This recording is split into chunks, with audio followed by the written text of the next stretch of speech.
Morning, everybody, and welcome to the 10th match of the week here at the lovely MBAT Cricket Ground. Phil G here with the people around me because we've got the captains, we've got the umpires, and this is time for the coin toss. And where's my TR? There he is. Take it away with the coin toss, please. Heads. Heads is the call. Tails it is. Is tails. We will bowl first.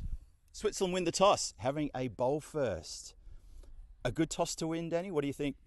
Well, won a few, lost a few.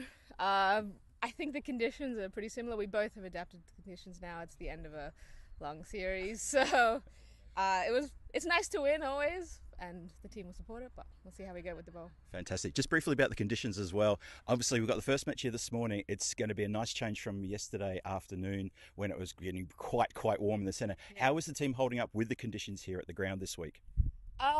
So it's definitely dry, it's definitely hot, it's draining. So we try to just keep our energy up in the field, keep it loud, make sure that energy levels don't drop too much. Fantastic. What are we looking for today with winning the toss? What are we going to see from Switzerland first up here this morning? We're going to see something new, lessons learnt during the week. You must have enjoyed the week. So what are we going to see from Switzerland this morning? We've learnt a lot, absolutely. We're making sure the bowlers hit their lines and lengths, not experimenting too much. We're down to bare bones at the moment. It's been a long series, so everyone's kind of just holding together. Let's see how we go with our final reserves of energy. Fantastic. Well, best of luck in today's game. Just the one game today, and wish you the best of luck. Thank you so much. No worries. Let's now bring in Amy Brown-Carrera. Amy, similar sort of question for you. How are the girls holding up with the conditions this week? It's been a tough week. It's been long, like they said, but it's the last game. We're going to give it our all and leave it all in the field, I guess. Fantastic. Didn't win the toss. How do you feel about that? It's been a few week, I guess, but we've batted. I feel very confident to put on a big score and defend it. It's been a good series of testing if we can chase and set a score, and I think we feel really positive to put the runs on the board. Fantastic. Look, it's been a great week for Spain with the cricket this week. There's a lot of highlights. I'm loving Lexi at the moment with her form yesterday was fantastic. Getting runs at the right time at the top order, that's got to give you a lot of confidence. Coming in the middle order with 5-6 overs to go, knowing there's a good score on the board, that's got to give you so much confidence. Yeah, definitely. She batted great yesterday. We feel very confident to not only rely on a few people, because we've got a lot of depth now, and it's great to see different people flourishing at different times. Fantastic stuff. Well, best of luck today. Last game for the tournament for yourself as well, and let's hope you go well. Thank you very much. Thank you. There you have it, captains with their final words, and it's an exciting game coming your way this morning. Get ready, we're about to go. This is going to be a lot of fun. We're going to see something different from Switzerland, I think, so it could be a lot closer than what we've seen during the week. Best of luck to both captains and to the umpires as well. Let's get into it.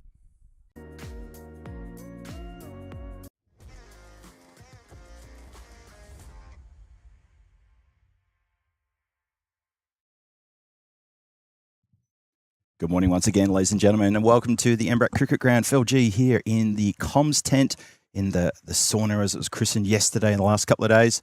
Welcome you all to this just this lone match this morning, single match, as I said in my introduction, the 10th match of the week. And it is going to be Spain taking on Switzerland in a T20I, and it's going to be an important big game coming your way here on the European Cricket Network. Big thanks to our hosts, Cricket Switzerland, for putting on a fantastic tournament this week for the Quad Series, which was taken out by Brazil yesterday.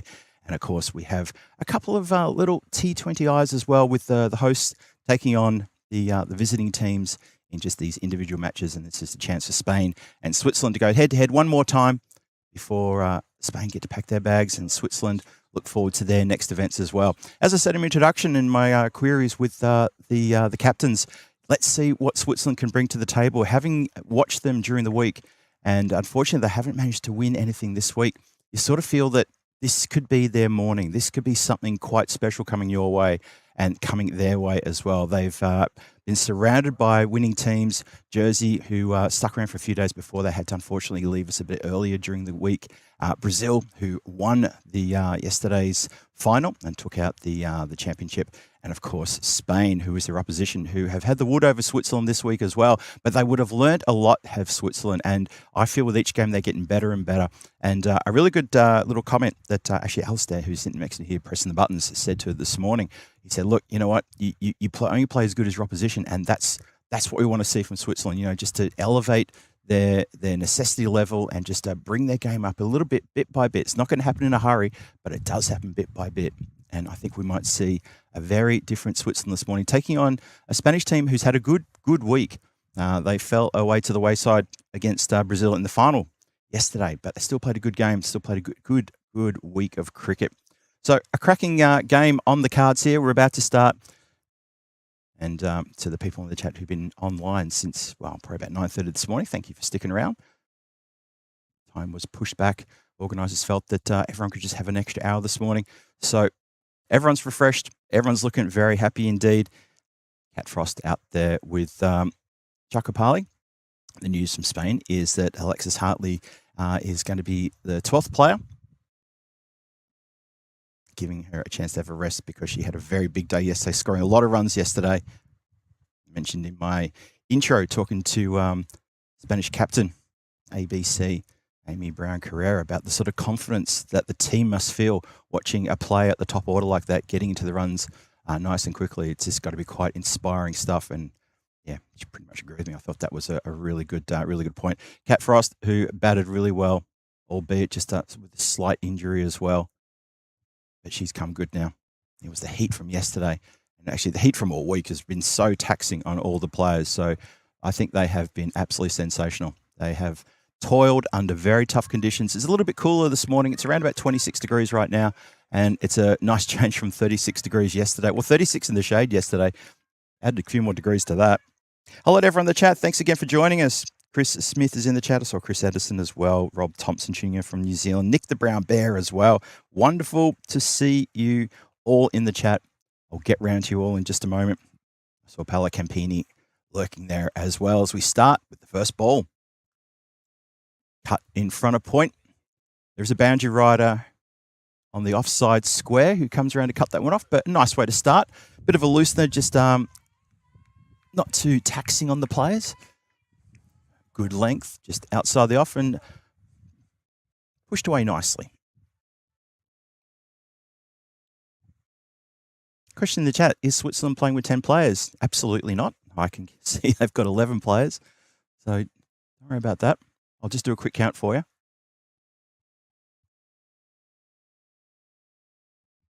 Maybe there's just one hidden behind the umpire there. That's what the problem is.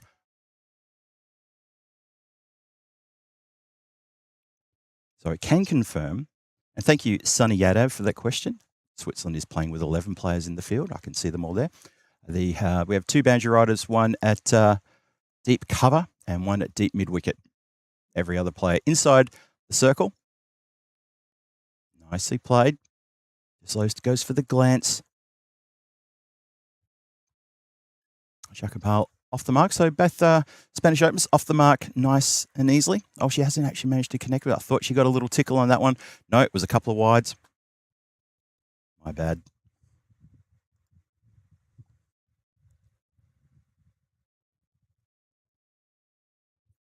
Thank you to Chris Smith in the chat for doing what the moderators do. That's keeping the chat clean and friendly for everybody. Good on you, Chris. Well done. Thank you to all of the men in blue in the chat all this week. And Nick the Brown Bear has made a perfectly valid comment as well. Thank you very much for that. You're 100% correct as well, sadly. Continue. Tries to cut this one away, ends up just pushing it down towards the mid-off area. Single though. Konoganti here, just trying to find something a little bit tricky for the batters here.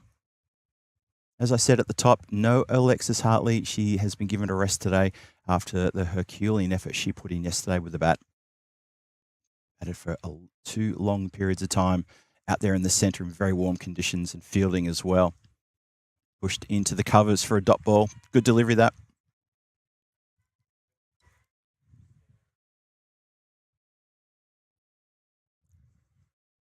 So Brendan, who's just asked the question, isn't Hartley playing? I'll say it for the 3rd time. Not playing. And she's named in the squad, but she's named as 12th. She's getting a rest today because of all the work she did yesterday. If you were tuning in yesterday, Brendan, you would have seen her playing 2 brilliant innings in extremely warm conditions. So I think that the management of the Spanish team have done the correct thing there by giving her a chance to have a miss today. She's in the dugout, though. She's there cheering them on.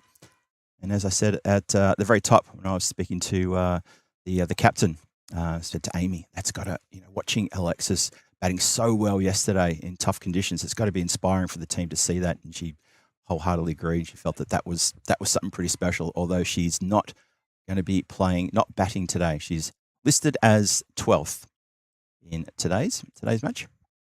So I hope that's all covered.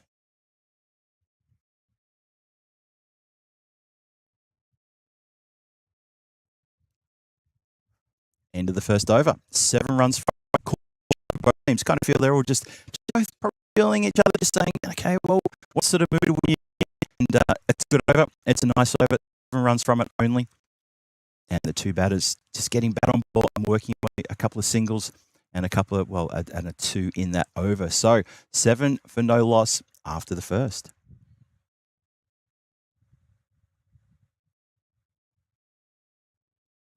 No worries, Brendan. No worries. I definitely wasn't picking on you when I was explaining that. It's all good. Good to have you with us as well, Brendan. Always good to see you. You're a familiar name in the chat. So thanks for joining us this morning. Thanks to everyone for joining us this morning. And Chris has just given the list of the squad for Switzerland there. So thank you for that, Chris. New player in is Mundra Parinthia. She's getting her first chance to play a game this morning. And I think it's good that they're rotating players as well, because it is very, very tough conditions here in Zurich this week. Temperatures averaging around about sort of 31, 32 degrees, heading for about 31 today, which is, believe it or not, a lot cooler from yesterday. Yesterday, I think we topped the mercury around about 36, 37. That was in the shade. So it's, it was pretty tough conditions. Yeah, and just so we're all clear, this is, as Nick the Brown Bear in the chat is explaining, this is a one-off T20I international between these two teams, not part of the quad series. The quad series finished yesterday with Brazil beating Spain in the final. And in the earlier game yesterday, it was Spain who beat Switzerland in the qualifier to get the right to face off against Brazil in that final. And Brazil were declared champions at the end of the day yesterday in a fantastic awards ceremony put on by Cricket Switzerland. Well, it looked like there was an initial no from Cat, but then Divya just kept coming. Sorry, Deepa just kept coming down the pitch. So there was always a single there.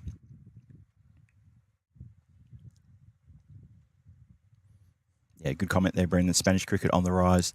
Indeed. I would say women's cricket across the whole continent is on the rise. The level of playing acumen shown by the players is just getting better and better every single time that we host one of these games. And I'll give you another great example in just a moment. Digs out a full delivery. Well bowled by Saju. Bowled with some success this week as well. Been pretty handy picking up wickets. Yeah, the example I'll give you about how I feel women's cricket is going currently across Europe is I'll use the team which I know very well, which of course is the Czech national team, which up until a month ago they were 0-19 of their T20I campaign, which was quite a losing streak. They broke that losing streak in the Central Europe Cup being held in Prague. It gets held in Prague every year. And they broke that streak. So they went 1-19. They finished the tournament 4-19, getting 4 wins and raising the trophy. And to see that team come from where it started with so many of the locals just applying themselves and learning, and every single game, every loss they took, it was about how they got themselves back up again and what they took away from those losses to turn into victories. And, this is the thing about Switzerland, watching them play during the week as well, unable to put a win together, but they're learning and they're picking things up. And this is wonderful to see. And you can see it as well. And really good words coming from their skipper this morning when I had a brief chat with her at the toss. She won the toss and elected to field first, and she was talking up what the team had learnt during the week, and I thought that was fantastic inspiration from the captain. Struck high and hard, coming down towards the commentary area. The race is on. I think the ball will win that race. It does. Close attention, though. I thought maybe the player was in with a chance then of reeling that one in, but no, it finds the boundary rope. Bit of a tease there for Sri Kumar Divya, who doesn't quite get to it in time, and the first boundary of the morning.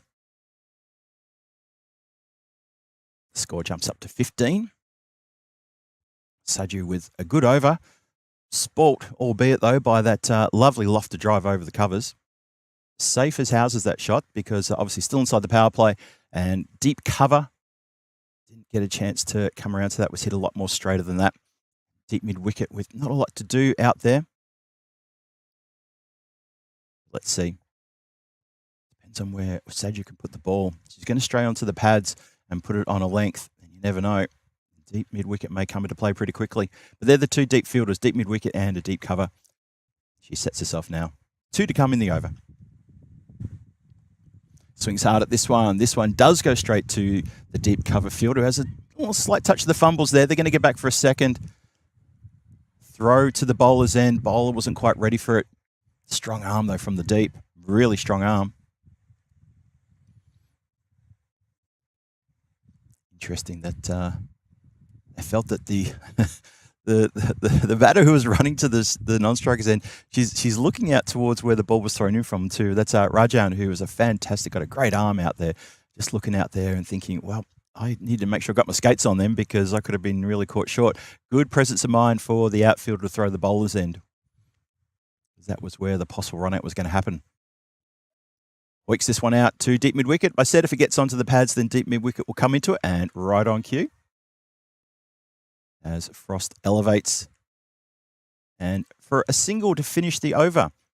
Nice over for Spain, that. Very good over indeed. 11 runs from it. The total is now 18 without loss after 2.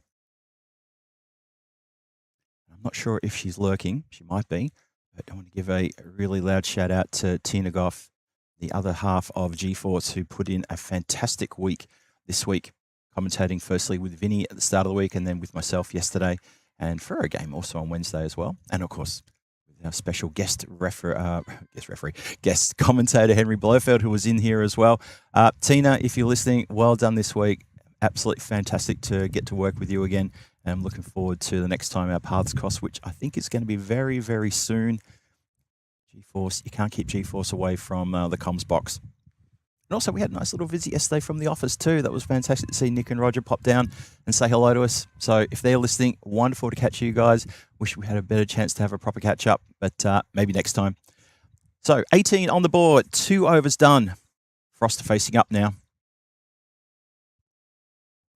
Cuts nicely all the way along the deck to the boundary rider. Pretty good arm. Gets it in on the bounce to the keeper. And just the single.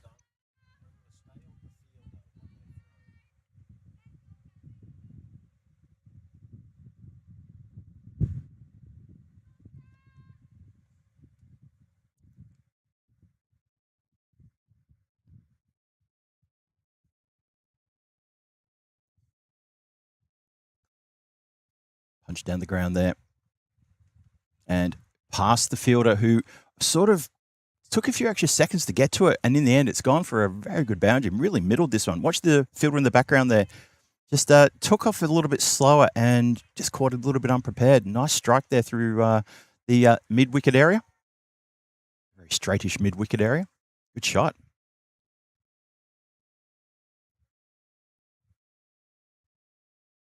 People were asking questions about the boundaries. I had a chat to the officials this morning, and they confirmed for me that the boundaries are set at 52 metres from the centre of the pitch. Just so we're all on the same page. Shite, the stumps was on. That was a very dangerous single there. Not sure Chakapali, she'll have to thank her lucky stars that the throw was wide. Have a look at the skin in the replay. Slight little hesitation. Watch the ball come in. Would have been gone. Unfortunately, Kunaganti couldn't get back and collect the ball and break the stumps. Would have been curtains. Switzerland searching for that breakthrough. Just halfway through the third now, 24 on the board. Club nicely. You can see the batters are starting to get a little bit of confidence already here in the third over. Hitting the ball nicely, finding the middle of the blade. Turning dots into singles very regularly as well.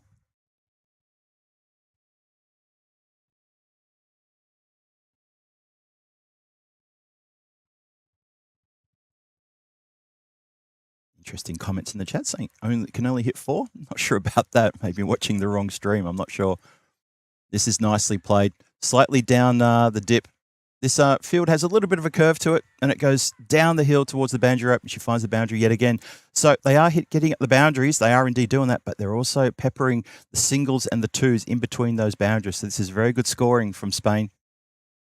Very good brisk scoring. They're getting on their bike here. Switzerland need to find a way to sort of slow things up. If they can do that, that would be fantastic. Let's see how they go. Very good morning to Henry Blofeld, who's just come and joined me. There you go, Henry. There's a chair for you. I think if the chat behave and if they ask nicely, we might be able to get a few words from Henry a bit later.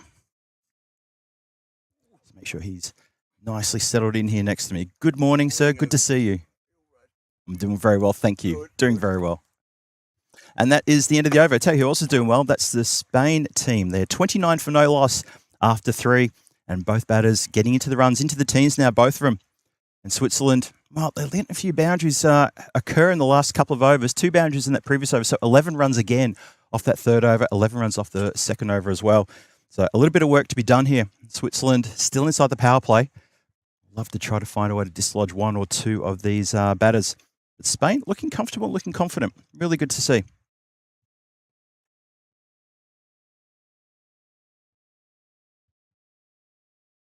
Oh, the people in the chat are being very generous, Henry. They're saying good morning to you, and they're also getting very edgy about, are we going to see? Are we going to see?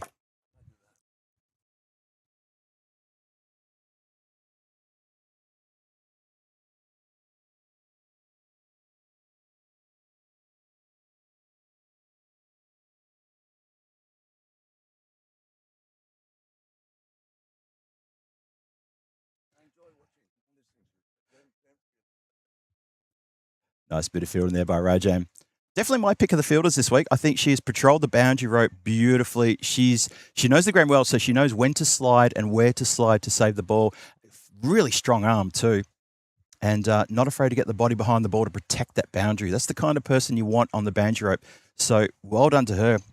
Really, I think she's been my fielder of the tournament so far. I think she's just worn that one maybe on the knee as well. So she's just gingerly just stretching a little bit there. Hoping the next one maybe doesn't come out towards her straight away.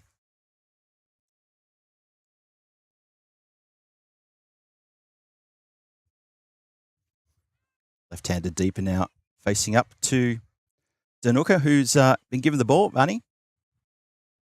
Let's see how she goes, if she can maybe try to be the one to get the breakthrough for her team.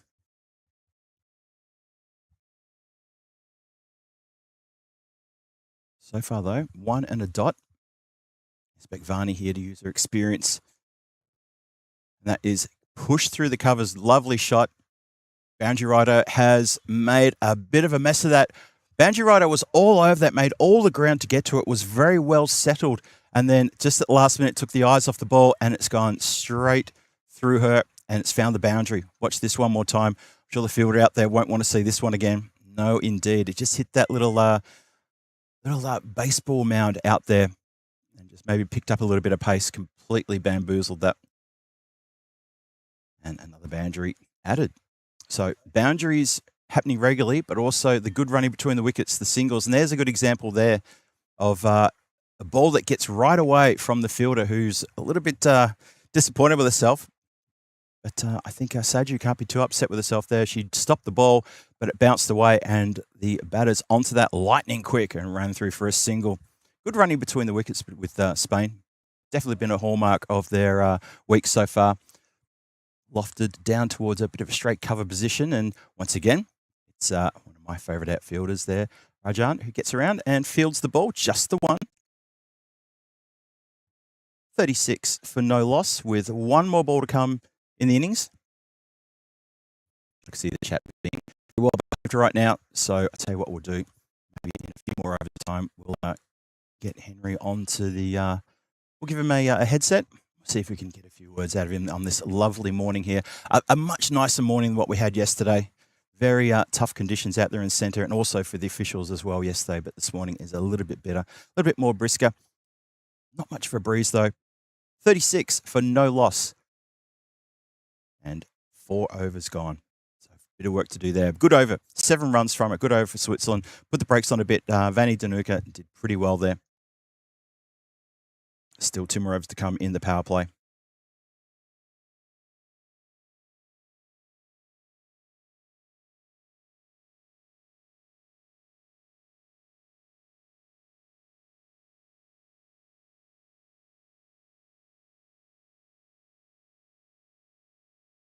So Frost on 14. Deeper, she's on 19. Frost yesterday played a fantastic innings in the first game in the morning yesterday. That was the qualifier against Switzerland. Got herself up to 88, but you just sort of felt that those last 20 runs were quite difficult for her, and she had to retire herself out with 2 overs and a bit left. With the possibility of maybe 100 being scored, she had to retire herself out as she'd suffered a bit of a side strain and also was really struggling under the very tough conditions.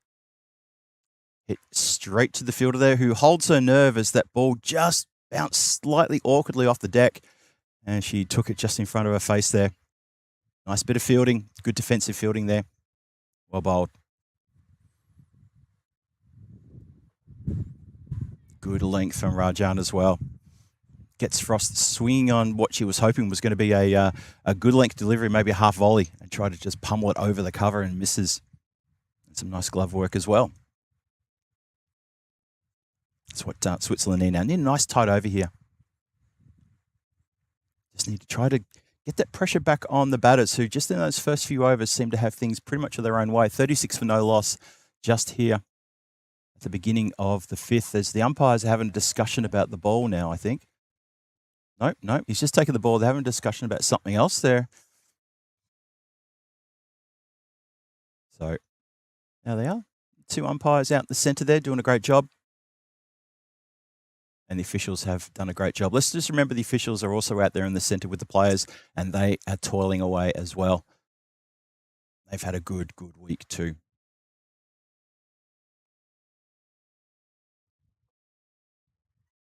And there we go. They're happy to continue now.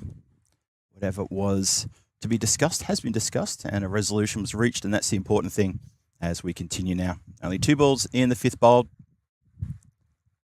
Again, gets Kat swinging, looking for that length delivery where she can get under it and try to force something over the top of the covers, and misses, and has to scurry back to her crease there as it's nicely taken, cleanly taken. Amelia Jones is the wicketkeeper for Spain. And, that one this time does find its way past a few of the players, past the keeper, past the fielder, and over the rope. Nice shot, that one. Yes, Amrita Sasetaran is the keeper for Switzerland. Maybe could have been a chance with a stumping that previous ball, but never mind. That's a good shot there from Kat. Kat has played that kind of shot a few times, just that delicate little push outside the off, looking to just run it down through third, and she has scored a lot of runs there. Well, the throw back to the bowler put everyone in danger there, as umpire had to take evasive action, and poor old Rajan had to go up one-handed to reel it in. Switzerland will be looking towards Danishi, their skipper now, just looking for her to pump them up a little bit. Don't want to get too sort of head bowed here. It's just inside the 5th, 40 on the board, no wicket taken yet. All it takes is 1 wicket, and suddenly a bit of a spring step. 3rd comes up now to a slip position. Takes a little step around. Cheeky. She's still moving. And there we go. Now she's, hang on a minute. No, now she's okay. Just to the right of your screen, just out of shot there, you can see the keeper was just telling her where to stand. So come up into a slip position. And that's the answer. Gets pummeled straight back down the bowler and down the ground for 4 runs. That's a good response from Kat Frost. Just says, well, if we're going to bring in a slip, how about I do this? And I just hit a straight one rather than try to flirt with the outside the off. I'm just going to get behind it and hit it straight through the line, find the boundary straight down the ground. Lovely strike. 44 now on the board as Kat Frost leaps up now to 22 from 16 deliveries faced, putting together another good innings for her team. Oh, and that's the delivery that's causing her problems. That's a much better length. Generous round of applause from the wicketkeeper as well. Finishes the over with that delivery. It's 5 overs gone and 44 for no loss on the board.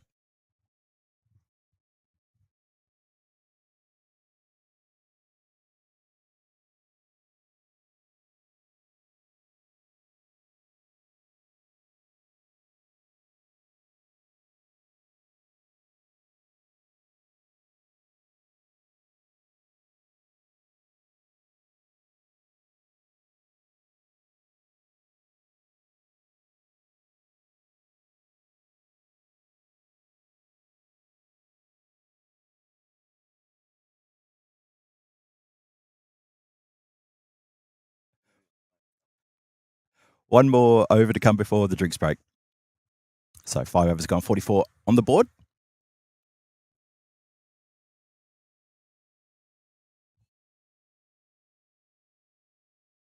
Hello to Mestelman, who's joined us as well. Haven't seen you in the chat for quite a while. Good to see you, and good to see everyone in the chat.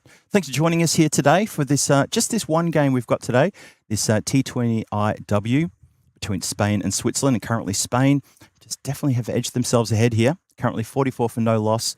Switzerland looking for a breakthrough.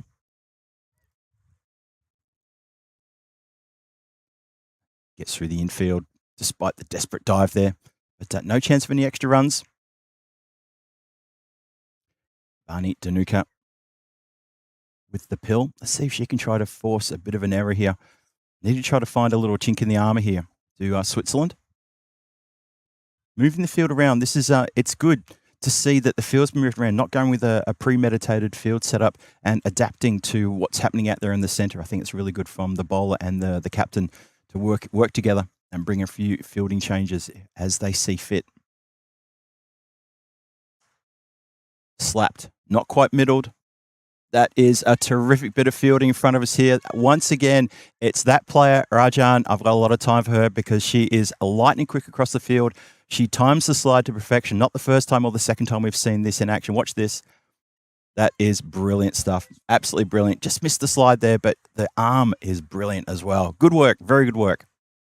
She should check in her elbows to make sure there's enough skin on there to continue. Just in the corner of my eye, I can see that happening. And a good follow-up delivery as well. Deepa Jakopali here, the left-hander. So deep cover becomes deep mid-wicket. They're keeping the mid-wicket deep and the cover fielder deep for both players. Pushed on the back foot, no run, good ball. Good to see there's a bit of chat and a bit of chirp in the Swiss fielding as well. They need to keep that up, keep that energy up, get behind your bowler, get behind your fielders.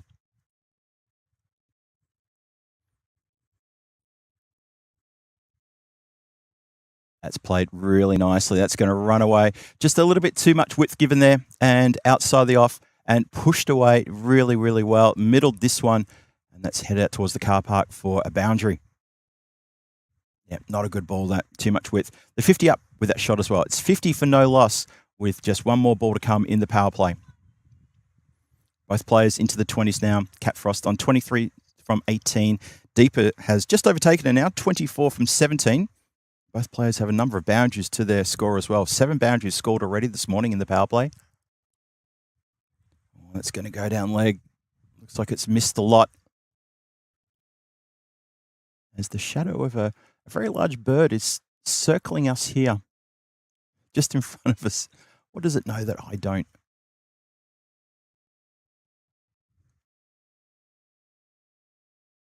So that was a wide indicated there. We'll try the last ball the over one more time. Danuka steaming in then. Takes a little bit of pace off. And this time a little bit too tough for Rajan to field that one. Alistair's going to run around and field it for her. Just missed that one. Desperate dive and attempt. Got a hand on it, but her momentum, unfortunately, has taken that ball and flicked it across the boundary rope for another boundary. So end of the power play, end of the 6th over. 56 for no loss. Spain looking pretty solid indeed. Looking very, very good. And Switzerland, again, just asking the question of what do we do? How do we find ourselves in the position of trying to get a wicket here? We need to find something. They do indeed.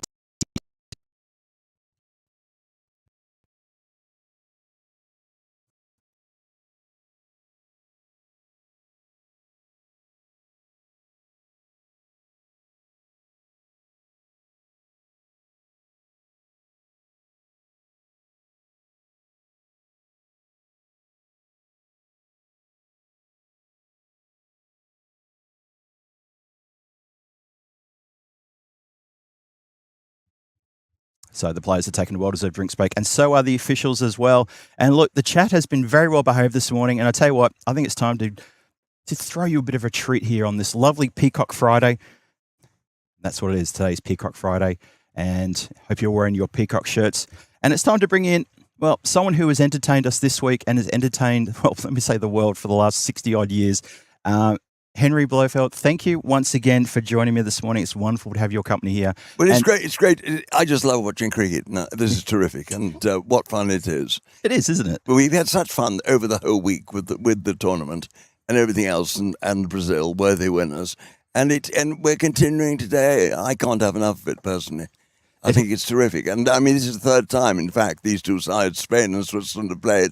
But equally, there is always something to play for, and particularly with Switzerland, who are lower down the pile at the moment. They're really newcomers.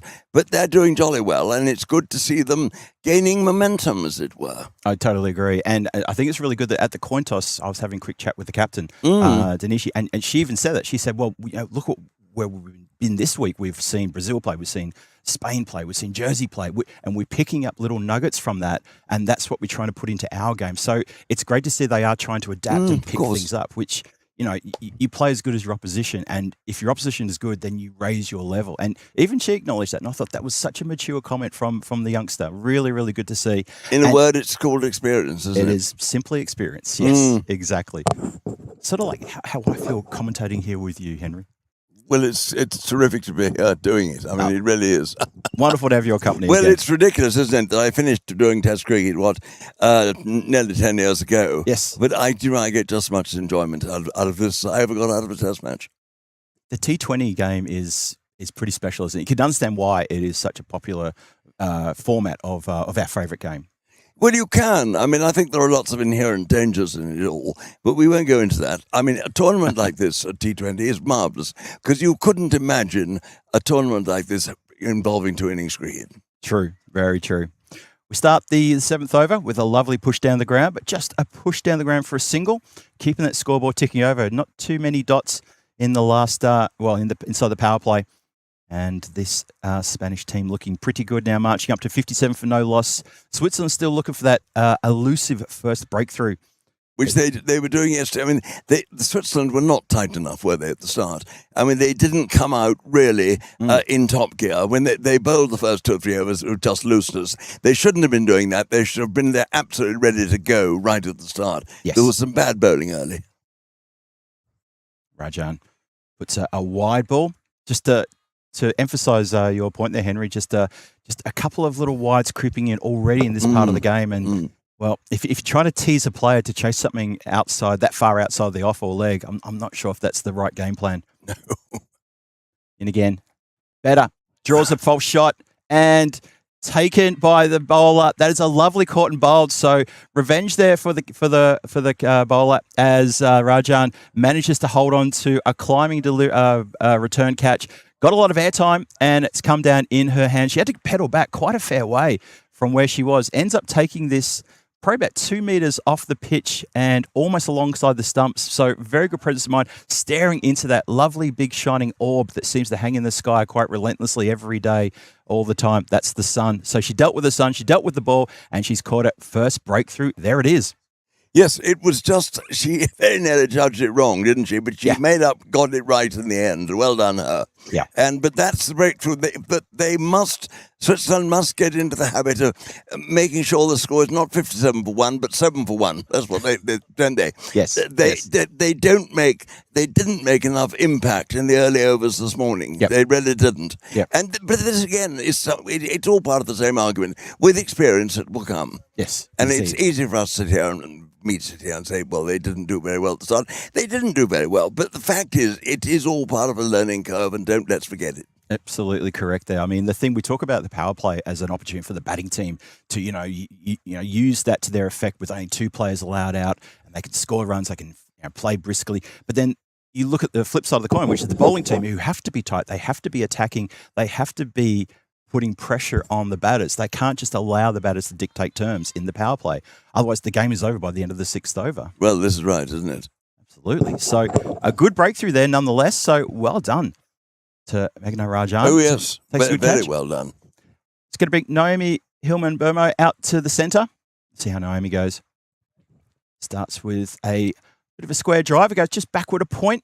Boundary rider will clean that up. Oh, they hesitate on hesitating on a second, and then they decide to almost go on a second when the ball was being returned. No, the opportunity was missed. Never a second there. Or maybe there was, but they had to go straight away. There was two. They'd gone quickly. Straight away, they had Absolutely. gone. Yep. So it's going to be deeper. Chakapo, the left-hander now, setting aside. So let's let's see what's going on in the field there, because obviously the power play's done and dusted.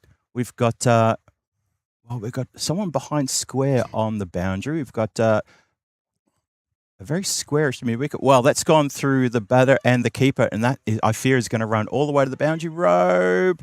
That is excellently done. I think she's saved that. I reckon that is a very good save. I was going to call it, and I think Melissa Pena has managed to pull off a bit of a miraculous save there. She has indeed. Well done. That was given as runs off the bat. It might really have been almost a wicket-keeping chance, wasn't it? Yes, indeed. Runs off the bat. Well, I thought everybody missed that one, so they heard something. Well, the umpire didn't signal. Yes, indeed. So 2 runs given to the batter. So yes, that would go down as a bit of a wicket-keeping blue. But good chase there from the fielder to make sure she hauled that one back. But a wicket-keeping blue there again, the next ball. Batsman played out, missed, and the wicketkeeper standing neither back nor close to the stumps, wants to get 2 or 3 yards further back, I think, didn't take it. So if the edge had come then, it would have been the same answer, I'm afraid. I think it's a really good point you raised. Look at where she's standing. Goes for a bit of a sweep there, just completely mistimes it, and it just comes off the bat and just drops up in the air and down to the ground again. Now, is the umpire just saying something here? I'm not sure what the umpire is having a discussion about. They're very, very, very chatty with the players on a few certain things, but that is the end of the over. It's 61 for 1, and that is a successful over. 5 runs and a wicket in that over. That run rate going 8.7, which is quite healthy for Spain. But Switzerland with the breakthrough, and that's the key takeaway for them in that over. Another point, wicket-keeping. I don't want to be harsh on the keeper, but having taken the last ball, she then rolled it back along the ground to the bowler. That doesn't send a good signal. A wicketkeeper's got to throw the ball in the air, catch, pass it. If there are no close fielders, you've got to do the unrun. But just to run it along the ground, it's a sort of scruffy look, isn't it? Which it doesn't sort of work. Yeah. You want to get everything a little tighter. Yes. And the wicketkeeper is so key to this. When you've got a really good bouncy wicketkeeper, the field tightens up and responds. I think you've explained it perfectly. The wicketkeeper being the focal fielder, the number 1 fielder in the whole team. That's the wicketkeeper. And if she's the centre of the spring. The centre of the spring. That's a great way of saying it. And yeah, it's so key. It really is. Worked away looking for 1. They'll turn and look for 2 here. I'm not sure yet. They're going to go for 2. Pressure on the fielder who lobs it into the non-striker's end, and they get back in the end for a couple of 2. Very good running there from Spain. Turned that 1 into 2. They wanted it straight away as opposed to what we saw in the previous over, Henry. That's how you run a 2. Well, yes, the previous over, they thought about it, said yes, said no, said wait, and didn't go in the end, did they? Yep. When there were 2.5 runs there anyway. Yes. But so they've turned bad cricket into good cricket. Naomi Hillman Bermeo now in the centre. Good to see her batting here at the top order. Goes to play. Bit of a late cut shot on a wide ball. It is called wide as well. But she was looking to be scoring runs. Once she gets its parts, the point and backward point fielders, there's nobody behind those 2. So once she gets it through the infield, it's all the way for a boundary. And they are right back on the edge of the circle as well. Deep fielder on the offside then is, of course, that's Rajan, who's at the deep cover position. Then you have to come all the way around to a long on and a deep mid-wicket. They're in front of the wicket. They're the deep fielders. Chopped down, straight to cover for no run. Good delivery. Well bowled by Sadhu. Sandra, what'd you get up to last night? What were your... I was absolutely knackered. I had a couple of glasses of red wine and went to bed. I think that's pretty much how everybody felt yesterday. It was a long old day, wasn't it? Well, it was, and the prize giving, lovely, great fun, but it went on a long time, didn't it? You know, and at the end, I think everyone was drained, really. Yeah, I think so too. Yep. Believe me, I was quite happy to crawl into bed last night at about 8 o'clock as well. Pushed away just on the leg side, albeit slightly mishit, but Nice running. Continuing the good running here, these two. Spain have got a good score on the board already and a good platform to launch even further then. Hello there to Scotty tuning in from Melbourne, the European Cricket Network Supporters Club of Australia. He's giving you and I a bit of a shout out there, Henry. That's, I love it. My friend Scott from Melbourne. Oh, good. Well, I love Melbourne and the MCG and all the rest. Lovely place. My old hometown, my birthplace. I used to stay in Collins Street always and walk through the Fitzroy Gardens past Captain Cook's cottage nice. every day. Yes. Lovely. Collins Street, yes. The Paris of Melbourne, if you like. Has to lean into this one. Not a great bit of footwork, but just pushes this one out for a couple of runs again. Gets close to the boundary rope, but the boundary rider onto that one. Collins Street and then Spring Street at the top. Spring Street at the top, yes, where the Victorian Parliament building is. Yep. And the gardens behind there, lovely gardens. Oh, wonderful. Yep. Absolutely wonderful. Fantastic part of Melbourne. And yeah, that short little walk across to the MCG from there. Yeah.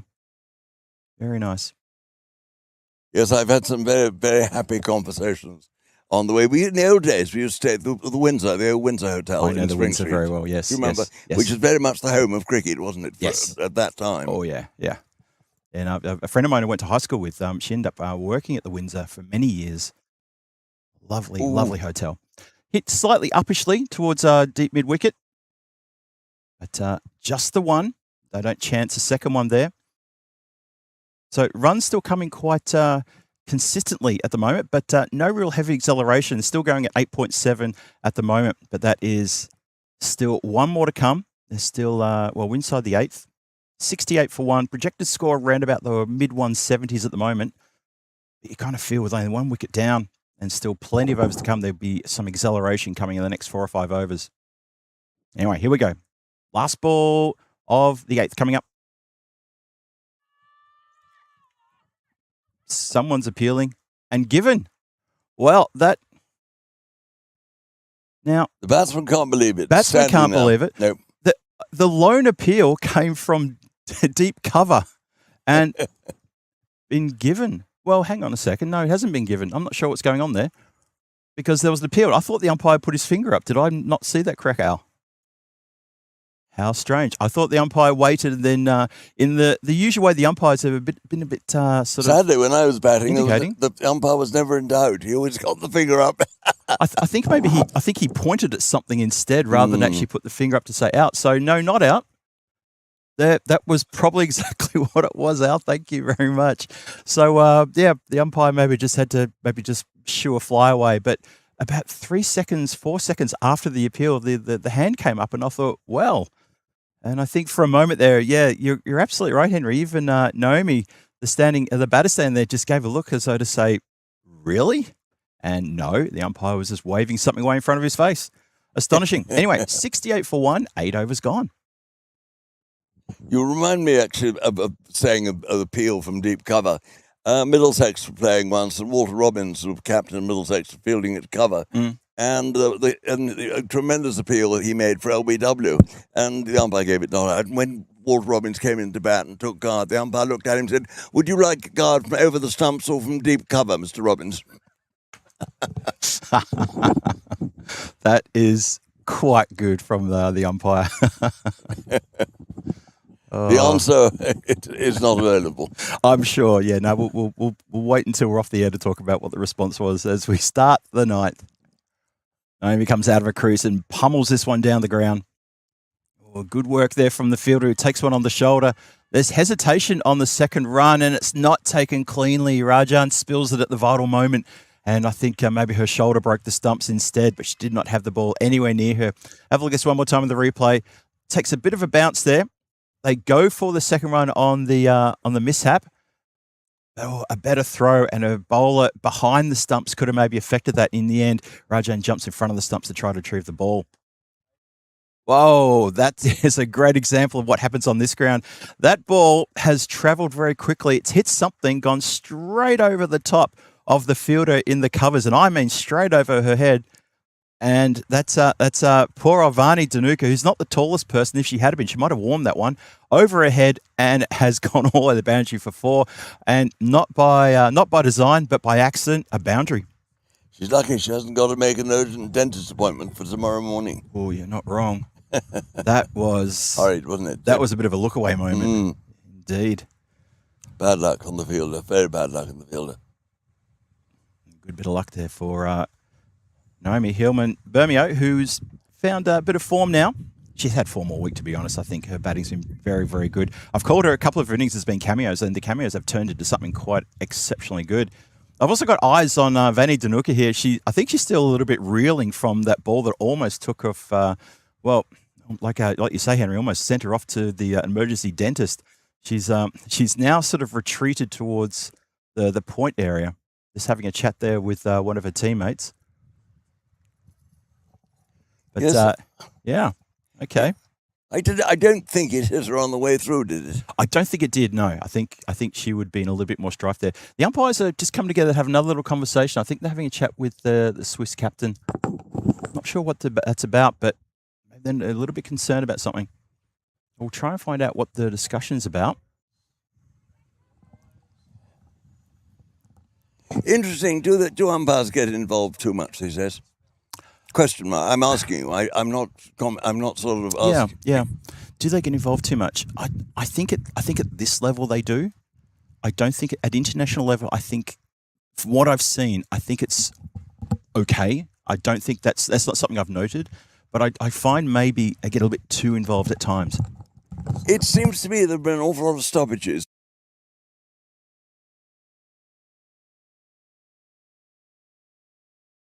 Any point needs slowing up. Okay, we do have an update though. Yeah. I'll come to it just after this delivery. It's been struck away nicely, but the boundary rider has a bit of a moment of, she'll have a moment of self-reflection now as that hits the hands and flies away to her left. I think I had the field glasses on that one. I think she should have stopped it because it actually in the end bounced quite kindly for her and she parried it away. And I didn't feel the ball was entirely at fault then. Okay. Now, Henry, you've go on, tell me. You have the strong binoculars there. Can you see just past the umpire, just on the other side of the sight screen there? There's hit down the ground nicely. That's going to probably also find the boundary as well. It does. So just where that ball's gone, between there and the Swiss flag, right down the end, and on the screen, just in the top right-hand corner of the screen, just for the viewers, the top right-hand corner of the screen, there is a truck over there cleaning the facilities. Yes. The umpires stopped the play because of the, how can I say this gently? Oh, because of movement. Fumes. The fumes coming from the cleaning of that facility have, because the wind is actually going straight this way. So the umpires had to pause. That's a new one. That's the first, isn't it? I think it's absolutely splendid. Well, I'd never thought of that before. We've had games stopped for bad light. And now we've got a game stop for nasty smells. For bad smell. There you go. We've got it all here at the Embrack Cricket Ground in the heart of Switzerland. And that's been carved away nicely there for just the one off the last ball of the over. So 9 overs gone, 84 for 1 on the board. We have had a couple little pauses here due to bad smell. And not bad light. The light is perfect. Don't worry about that. But I don't think the bad smell contributed to the ball going for 4 and not being parried away, did it? Don't think so, no. Oh, dear. Oh, what a situation we have here. Hello there to Wayne, who joins us in the chat as well. And, Nick the Brown Bear jumping in on that one as well. It's definitely a new one for sure. So, Henry for the first time in his career, he's now been at a game where the game had to be paused for him. I'm sniffing hard, but I haven't got a touch yet. Oh, I tell you what, if you do, please make sure you've got somewhere to hide in case that does get to nose clips. Well, there we are. Yeah, get some nose pegs sent out towards the comms area, please. We are downwind from that, so we need to be careful. But anyway, that's why the pause was stopped. Well, that's why we had the pause. Anyway, we were up to the 10th over now. At the end of this over, players will take a well-deserved drinks break as it's getting a little bit warmer out there in the centre, but again, nothing like yesterday. Sort of pushing now up in towards probably about 27, 28 degrees at the moment here. It's only, just 20 past 11 in the morning. So that's still very, very warm for this part of the world. well. We didn't have the breeze yesterday to be like this. I mean, it's a good breeze. Well, not until we had that very bizarre last sort of 5-over storm that Yeah, raged the ground. Indeed, and particularly over there, when it really did look as though the whole ground was Over going to there? take off, didn't it? We almost lost the tent here. We had the tent pegs coming out and then the tent almost lifting off. All the gear was flying on top of us. We had a my real God. situation here. I was holding down one corner while Tina was trying to finish. Yes, Valeria was commentating on your holding down the corner, saying your technique was impeccable. Fantastic. Thank you for that. Start the over. Been struck nicely for a boundary. It's been pulled in front of square and it finds the boundary rope just beyond the reach of the deep midweek fielder for a boundary. So the boundary's coming thick and fast. Have a look at that. In the last 5 balls, there's been 4 fours and a single as the run rate is really starting to ramp up here. Just on the cusp of touching 10 runs and over as Spain are looking to accelerate. And this partnership, well, it's already up now to 30 runs in very quick time of less than 3 overs. Very good batting here.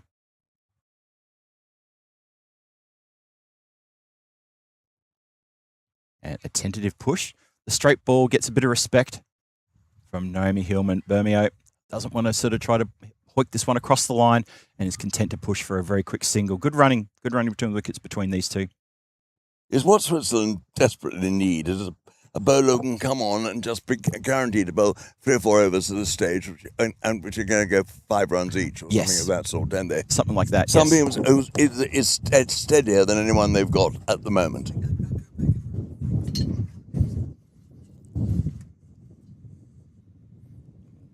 That wind's just come into here. I'm starting to. I don't want to jinx this, but I think that maybe we're starting to get the aromas now. Player has to wear that one into the shoulder as once again the ball takes a nasty bounce just in front of her there. But if you're going to wear the ball somewhere, the shoulder's probably the best place to wear an errant bounce. Just gives a shout out to a team. Just says, I'm okay. That's looks like that's Sri Kumar Divya there, who's fielding in that mid-off position. Just a quick change in the field there. Looks like, yeah. So point comes up inside the circle and deep cover has gone back. Deep mid-wicket as well for the right-hander. Punched, desperate dive. Might have got a fingertip on that one, but it's not going to make any difference as it finds the boundary rope again. So Naomi Hillman Bermeo is really sending out some strong signals now to the Swiss bowlers and fielders. And she's saying, look out, I'm on a heater here. And she finds the boundary another time again. 5 boundaries in her 28 from only 13 deliveries. And Henry, she's looking good. And Spain are looking to really pile on the runs here now in the middle overs. I want to talk about in a moment about the toss, because Switzerland won the toss and elected to field. Yes. And I think having come off the back of 150 for 2 at the end of that game yesterday, I think that was the wrong decision. It was a negative decision, in my view, for fear of what might happen, rather than a wish to go and build up on what was happening yesterday. Yeah, I don't think that assessment is wrong in any way, shape or form.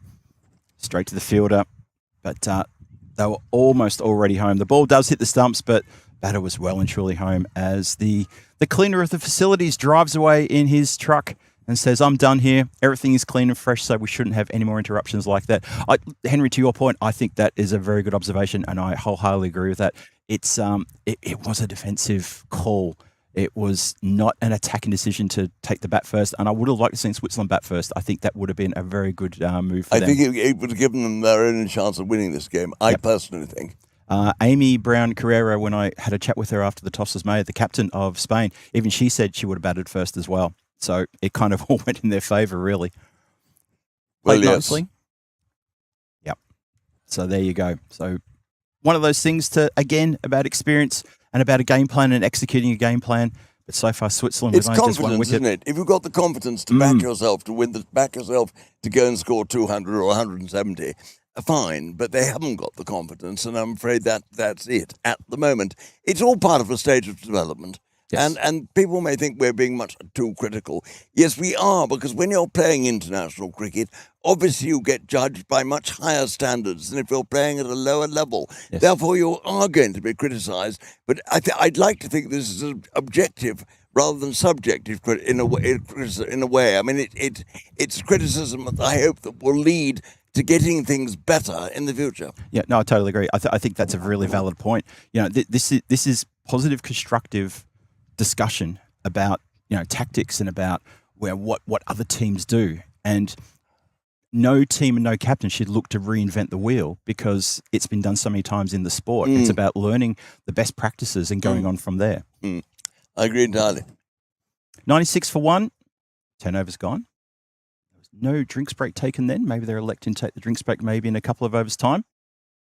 Conditions, as I said, a lot more cooler than they have been the last couple of days. Oh, drinks breaks flexible. They are. Yeah, very flexible. Yep, determined by the umpires in accordance with the conditions. Yes. Yes, unless there is something stipulated quite heavily, but there's something like that should always have flexibility. I think that's in this heat. I think that's very reasonable. Yeah. So field just being moved around here as we look to start the 11th. 96 for 1 after 10. Second half things coming up. Let's see if Spain are going to capitalise on what is a very good start. Goes to sweep this around the corner. Can't get it. It's missed the lot and is indicated as a wide ball. Wide signal. From Vinod's first ball there. A wide indicated. So I'll invite the chat if they want to. They've got the opportunity here to maybe ask Henry any questions they have. Please put them in the chat and I'll relay them. Oh, that could be out. It is, yes. Off the glove, and it was well taken by the keeper. An attempted sweep, played a little bit. It was the slightly higher bounce that caused the batsman's downfall. The ball bounced a bit high, hit her on the glove, and it was very well taken by the keeper down the leg side. She did take it well, didn't she? Got into position, saw that it had come off very high, possibly off the glove. Yeah, you're right. And immediately got around a position, take a very good catch, and there's a big breakthrough. Switzerland have a bit of a get around here. I've been critical of the keeper, but not then. That was she did jolly well, and moved well down the leg side and hung on to the catch, and good for her. Yeah, very, very, very good breakthrough there as well for the team. And now the drinks have come out. So I'm not sure why they didn't come out at the end of the 10th. It was a bit strange. I was expecting it, but now a quick little drinks break has been taken by the Swiss fielders. You know, it was always drinks breaks in the old days. It often used to cause a lack of concentration, a drop of concentration, and the fall of a wicket. In England, one of the things that always happened in Lord's Test matches was the royal visit on the second or third day. Yes. And that often caused a fall of wickets. Did it? Always said for a time that King George V was England's greatest change bowler. Because every time he came, a couple of wickets fell immediately after the break. Is that right? Wow. You know, when the sides were introduced to him. We'd like to thank the monarchy for that dismissal. Put an extra column in the scorebook for an assist. As it is here at the ground, it's 97 for 2, just inside the 11th. But that's a good break for Sejal Vinod for her her second ball. First ball was a wide. Her second ball brings the downfall of Deepa Chakapali. She went for 33 from 27 deliveries faced. Went a little bit faster with her run rate than she did yesterday. So good to see that she stepped up to the plate with the duty of opening with 4 boundaries in that 33 runs as well. And yeah, as Henry and I have been saying, very good catch there by the keeper to get that dismissal. Comes down the crease, does Naomi, and just mishits it slightly out towards the cover.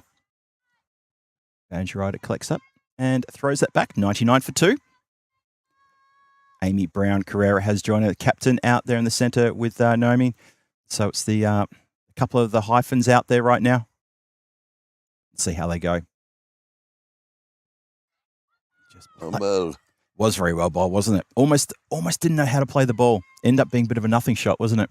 Well, it was a purely defensive stroke in the end, and it was a perfectly good enough stroke, I thought. But it was a ball that prompted a defensive stroke, and well bowled, therefore. And again, it's a fuller delivery, and again, just pushed. No run. Very good delivery. Again, it was really a defensive stroke, but on a good length, on and around off stump. Well bowled. Yep. Bit of respect being shown by the captain of Spain as well with that delivery. And a very good defensive shot. Watchful, just watches that one sail past. No wide signals, good. That was a well bowled, a good over. That actually, to my mind, was the best over I've seen today. I would agree with that. That was 3 runs from it. One of those was a wide, and it's a couple of singles with that very vital wicket as well. So, yeah, I agree, Henry. That was best over of the morning so far for Switzerland. Something for them to work on and capitalise on now. But if they can try to just reel in the Spain's top order here. I tell you a statistic I'd like to know. I mean, in the we've seen of this week's cricket, I can't remember exactly how many games there have been. I'd love to know the full complement of wides, how many wides we've had. We've had too many. The bowling should have been a bit tighter than it is. I think this is probably always going to be the way in one-day cricket, because the leg side wides are called, even if it's only a foot or so down the leg side. That's right. To stop the bowlers bowling defensively. That's exactly right. Yes, yes. And I know you haven't seen T10 competition yet, and looking forward to getting your thoughts on that tomorrow. Well, but yes. Anything behind the batter on the leg side, anything that misses the batter is called a wide automatically. It doesn't matter. Literally doesn't matter how close it goes to the stumps. If they're in their natural stance, as soon as it goes behind their pads, instantly wide. It could miss leg stump by millimeters, and it would still be called a wide. And if it's a wide long hop down the leg side and hook for 4, it's called a wide as well, is it? Oh no, if they connect, it's 4. If they get right, absolutely, just the 4. Yeah, yeah. So bit of a looked like it was almost a change of gear there between the two batters. Maybe just checking out each other's gloves, making sure they're both comfortable here. Projected scores are currently 180 after that excellent over from Sajal Vinod. Only 3 runs and a wicket from it. 99 for 2 now. Well, the great news is all nasty smells have disappeared. They have, yes. We've seen the truck off. Very good. We're now all good now, and obviously the good news is that the facilities behind the sight screen there are now nice and fresh for usage. And I yes, shall dine out on that story for some time to come, I can tell you. Fantastic. I'm glad we could give you a first.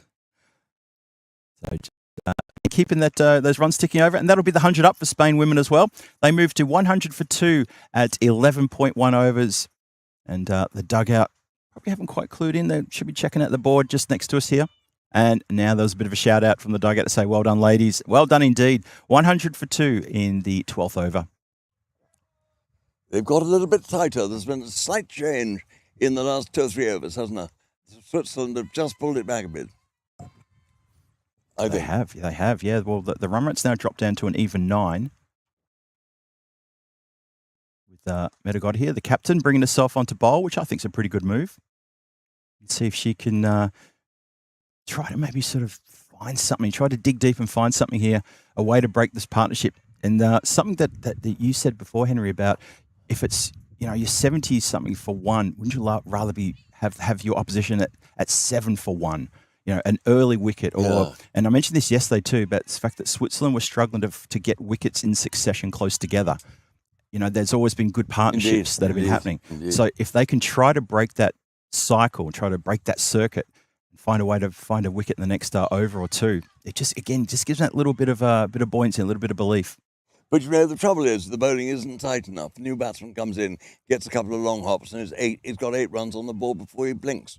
Yes. And then the pressure's gone. And he's feeling very much better and feels he can take it on. It's all about building pressure. Yep. Couldn't have said about it. It's all about pressure and who's got control, as that is a no ball indicated there by the umpire immediately. You see, if they can continue the pressure that's just been built up now, then you tempt batsmen into making stupid strokes.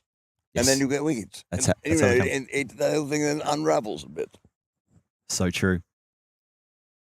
Dances down the pitch, hits it down the ground. Oh, no, it goes through a mid-off fielder who just got the feeling she wasn't ready for that. Took forever to get down to that one.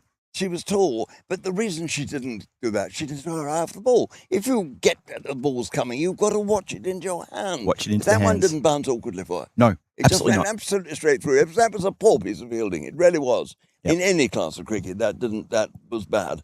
She took a long time to get down to it. There was no evidence of a long barrier. And yeah, the 2 hands, by the time they got down to it, the ball was already passed. But you see, that 4 lets them off the hook. I mean, it was getting a bit tight, but now they've got a 4. It's loosened it all up. That's a pity. Yeah. And now the bowler's the one who's feeling the pressure. And also the fielder's going to think, well, I've made a blue there. I've got to make sure I don't do that again. So pressure's on her for the next time the ball's going to be hit to her, which is right now as well. So there you go. Well, she lets it go for another fielder. Well, I tell you what, she probably could have made a better effort on that one, as that one flies just to Well, our I mean, side why here. didn't she throw herself at that one? Yes, good point. She could have stopped it easily. She threw, but she didn't. She just ignored it, let it go through to the fielder on the boundary, who thought that she was going to stop it. Now, Yeah. the fielder on the boundary, when the ball became hers, wasn't ready for it. No, that was another knock. It was quite astonishing that Rajan, who was fielding over here, like about 15 metres away from the action, she had to do all the work to come in to try to field the ball because Sri Kumar missed it and elected to allow Rajan to do the fielding, despite the fact that she had probably about 3 times as far to run. Well, she looked as though she was going to get it, stop, and then stop. Then stop. Yep. So she sold a double dummy. Sending a wrong signal to your teammates in the field is not clever to do. And, well, she's found herself being sent to the other side of the field as far away from us as possible. Henry, have you noticed that? She's gone to field right the way down to the other part of the ground. Do you think she heard what we said? We've upset her. I think so too. Just on the screen, just in the top right-hand corner of the screen in front of the Cricket Switzerland sign, that's where Sri Kumar's gone. So she's gone as far away from us as possible now. Hit in the air, but it goes over the top of the infield. And the outfielder comes in. Oh, hesitation on the second run. And she who hesitates is lost. But probably fair enough. Not sure the run was always there. As Vinod is continuing. Good to keep her bowling. Be lovely if they can bowl her through if she's got the fitness for it. Because I thought her first over was terrific. And I know, Henry, you agreed as well. Best over of the innings so far for Switzerland. Ooh, that's going to sting. That's the one that leaves a mark on the wicketkeeper. The throw came in. It bounced, hit her just above the protective leg pad and slammed into that top part of the thigh. And there was a definite sort of ouch being expressed. When I kept wicket, my thigh repeatedly looked like a cricket ball with all the marks of the seam, you know. Yeah, the Kookaburra logo maybe implanted on the top of the thigh, something like that. Duke one day, Kookaburra the next, you know. Yes. A slam past the bowler. That has been hit with absolute ferocity.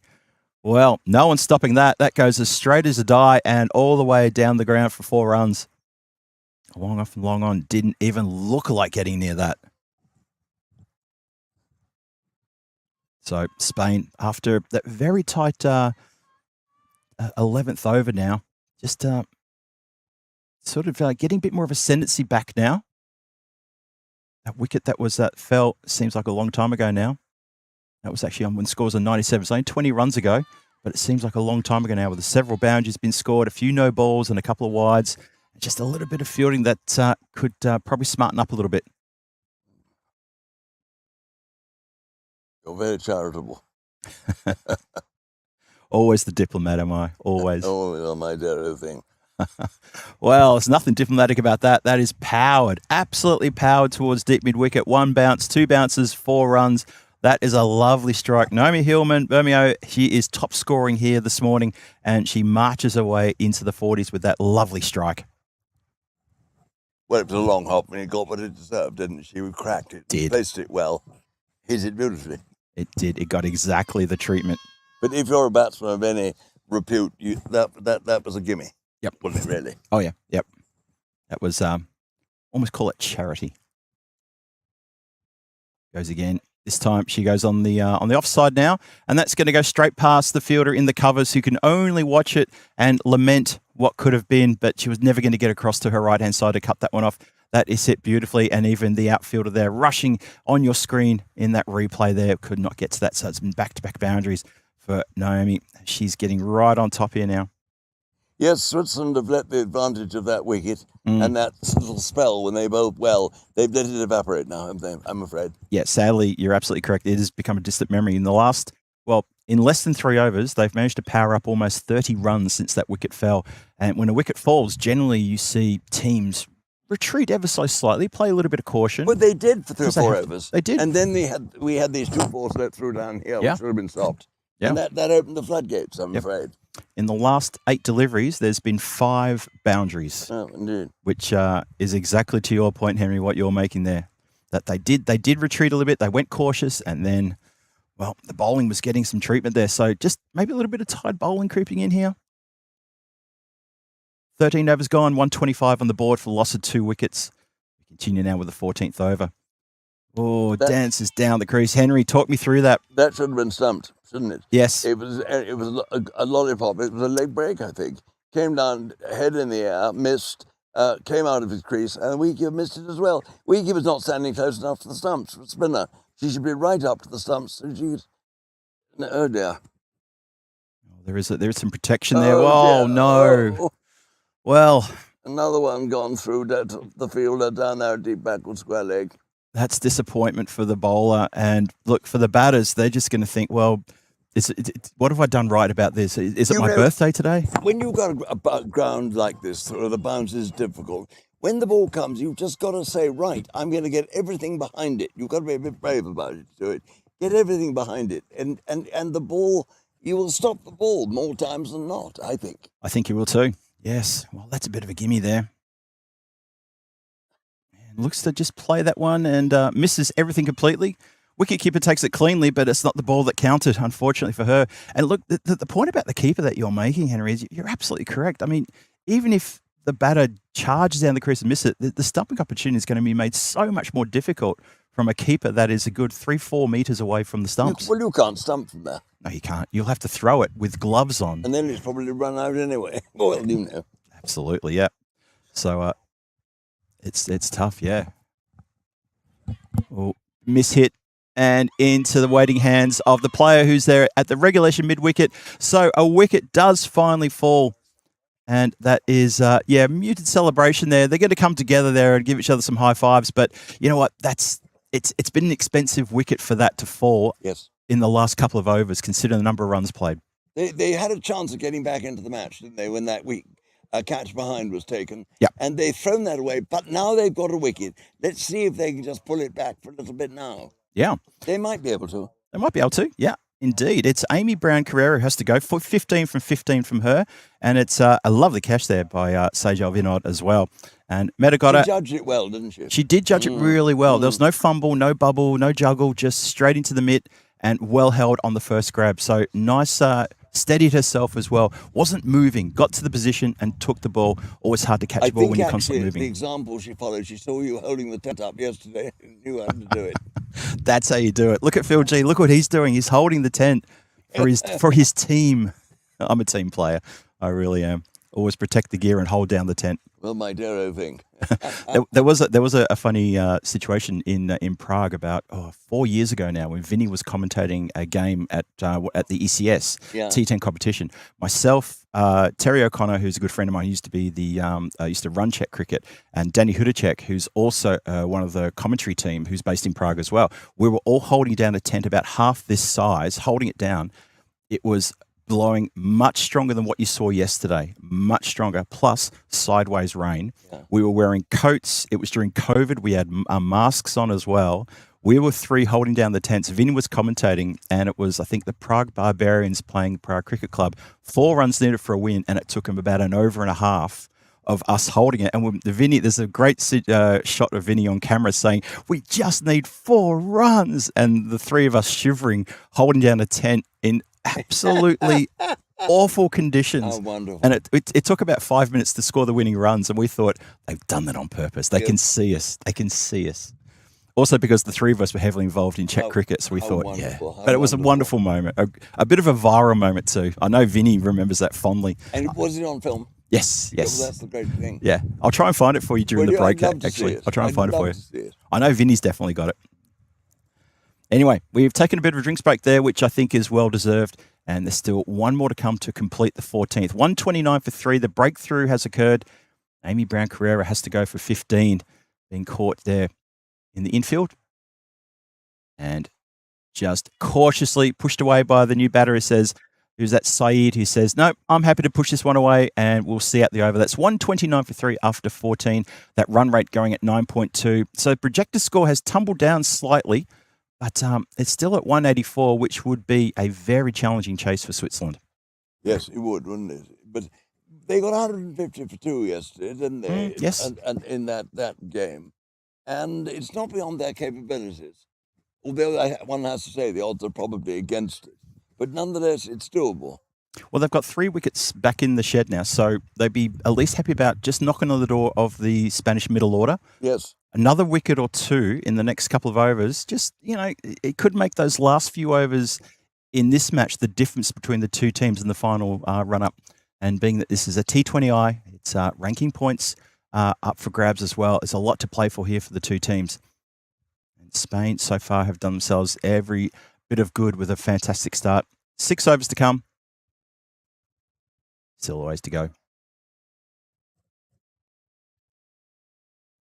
Just push for a single. You said a fantastic start. The start is so important. Yes. Great example.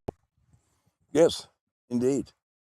And that's why, I mean, this Brazilian, Lindsay, who made that marvellous 120 the other day, when she was there, you felt the danger signals were up, weren't they? And she then got herself out 2 or 3 times after that 120. But what a dangerous player she is. My goodness me. Well, funny if you say that, because yes, you're right. And in the final yesterday, where I think she was dismissed for 34, which she got in very quick time. Well, the first over, the last 4 balls, 6, 4, 4, 4. Yes. She looked so dangerous, absolutely so dangerous, and quite rightly received the accolades that she did at the presentation. When I gave her a thing last night, she gave me a sweet smile too. Lovely. She was absolutely my favourite. Oh, she loves her cricket, and she's a wonderful ambassador for the game. Yep, great. Yep, great to watch with the bat and ball. A sensational player for Brazil. Someone to watch. It's a shout out to everyone in the chat. Yes, someone to watch for. It'll make us want to go and see Brazil play in the future. Oh, we would love to see her back with her team on the European Cricket Network as well, somewhere at some time in the future. And I know Vinny talked at length early in the week about the fact that ECN flirted with all you're longing to do is get into an airplane and go out to Brazil. That's all we have to do. Just fly over to Brazil, and there she is playing cricket. I know where you're coming from. ECN wanted to get into South America there for a while. Hit straight to square leg. Did I hear you say South Africa? South America. I have to give you a globe for a Christmas present, I think, or an atlas. No, I correct myself very quickly, but you're sharp. You caught me out there. I'm only pulling your leg, Philip. Don't worry. It's all good. But yeah, no, we were looking at some point to get into South America. Argentina and Brazil were 2 places on the cards. I know Vinny was almost been sent to the airport before he was called back with talks have failed. But yeah, there was a moment.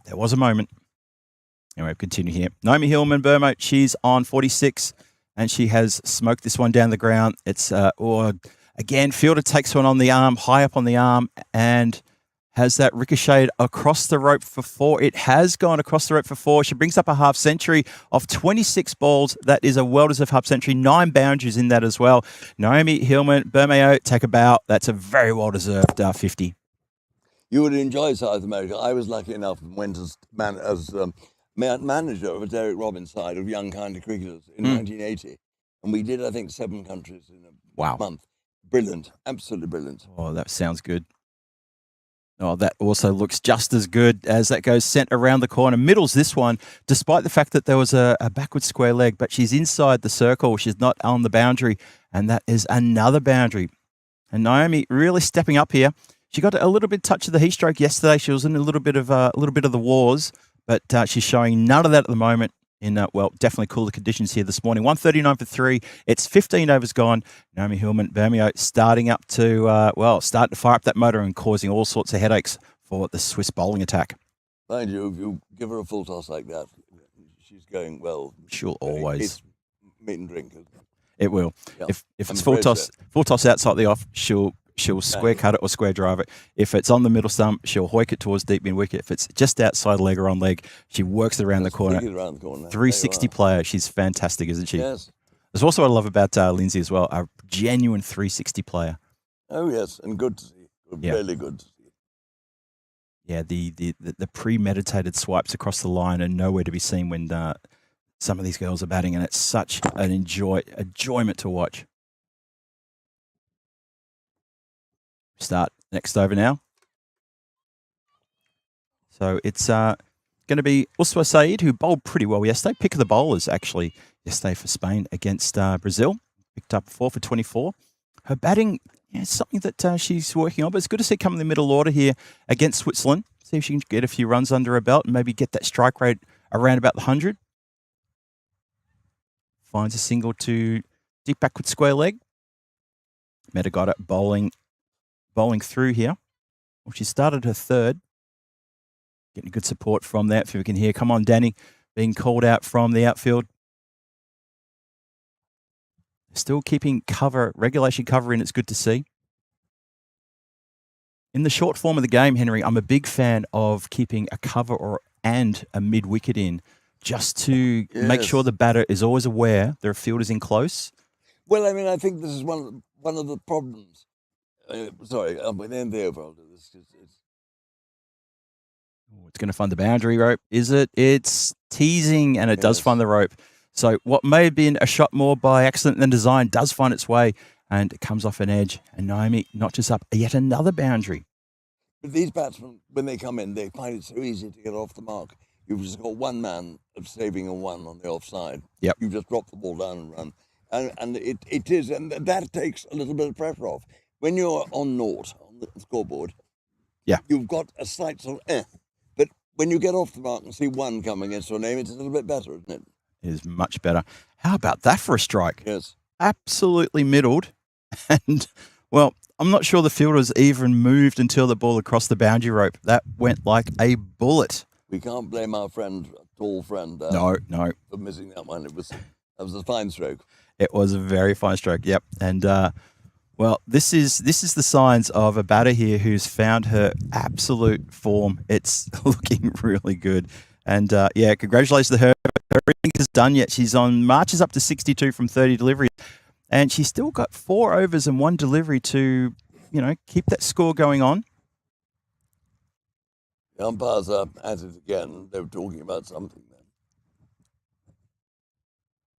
Yeah, they're having another discussion. Well, it can't be about the stopping play for bad smells. That's we've that ship has sailed and sunk, so don't have to worry about that one. What did you say? That ship. Oh, sorry. Henry with a zinger. Love it. Nice one. We continue. Oh, it gets a little bit of an inside edge. It's going to run away fine. Keeper does the fielding on this occasion. And a single to finish the over. That's going to be 16 overs gone. 149 for 3 on the board. And that was 10 runs off the over as well, with a handful of boundaries in there as well. Their run rate is at 9.3. Spain looking good here. And Naomi Hillman-Bermeo is currently on, 63 from 31 with 12 boundaries. So she is trying to deal only in boundaries at the moment. But, she's not showing any mercy to some bowling that does need to be tidied up, does need to be really tightened up. Well, it does. You just feel these runs are being a little bit given away, aren't they? They are. I mean, they really haven't got to work very hard for them. That's the trouble. That's true. Hello to Lily Panda, who joins us in the chat. Lily, and also Wayne's in the chat as well. Good to see you. Rob Thompson as well. Thanks for coming over and saying hello. I'm sitting here with Henry, so if you do have any questions for Mr. Henry Blofeld, throw them our way, and we'll get Henry to address them as they come in. But he's very happy to see people in the chat as well as I am. So thank you for joining us. And there's obviously other cricket going on around the continent today. See, Hornchurch is on and running. We've still got a game going on here. Very important T20I match here.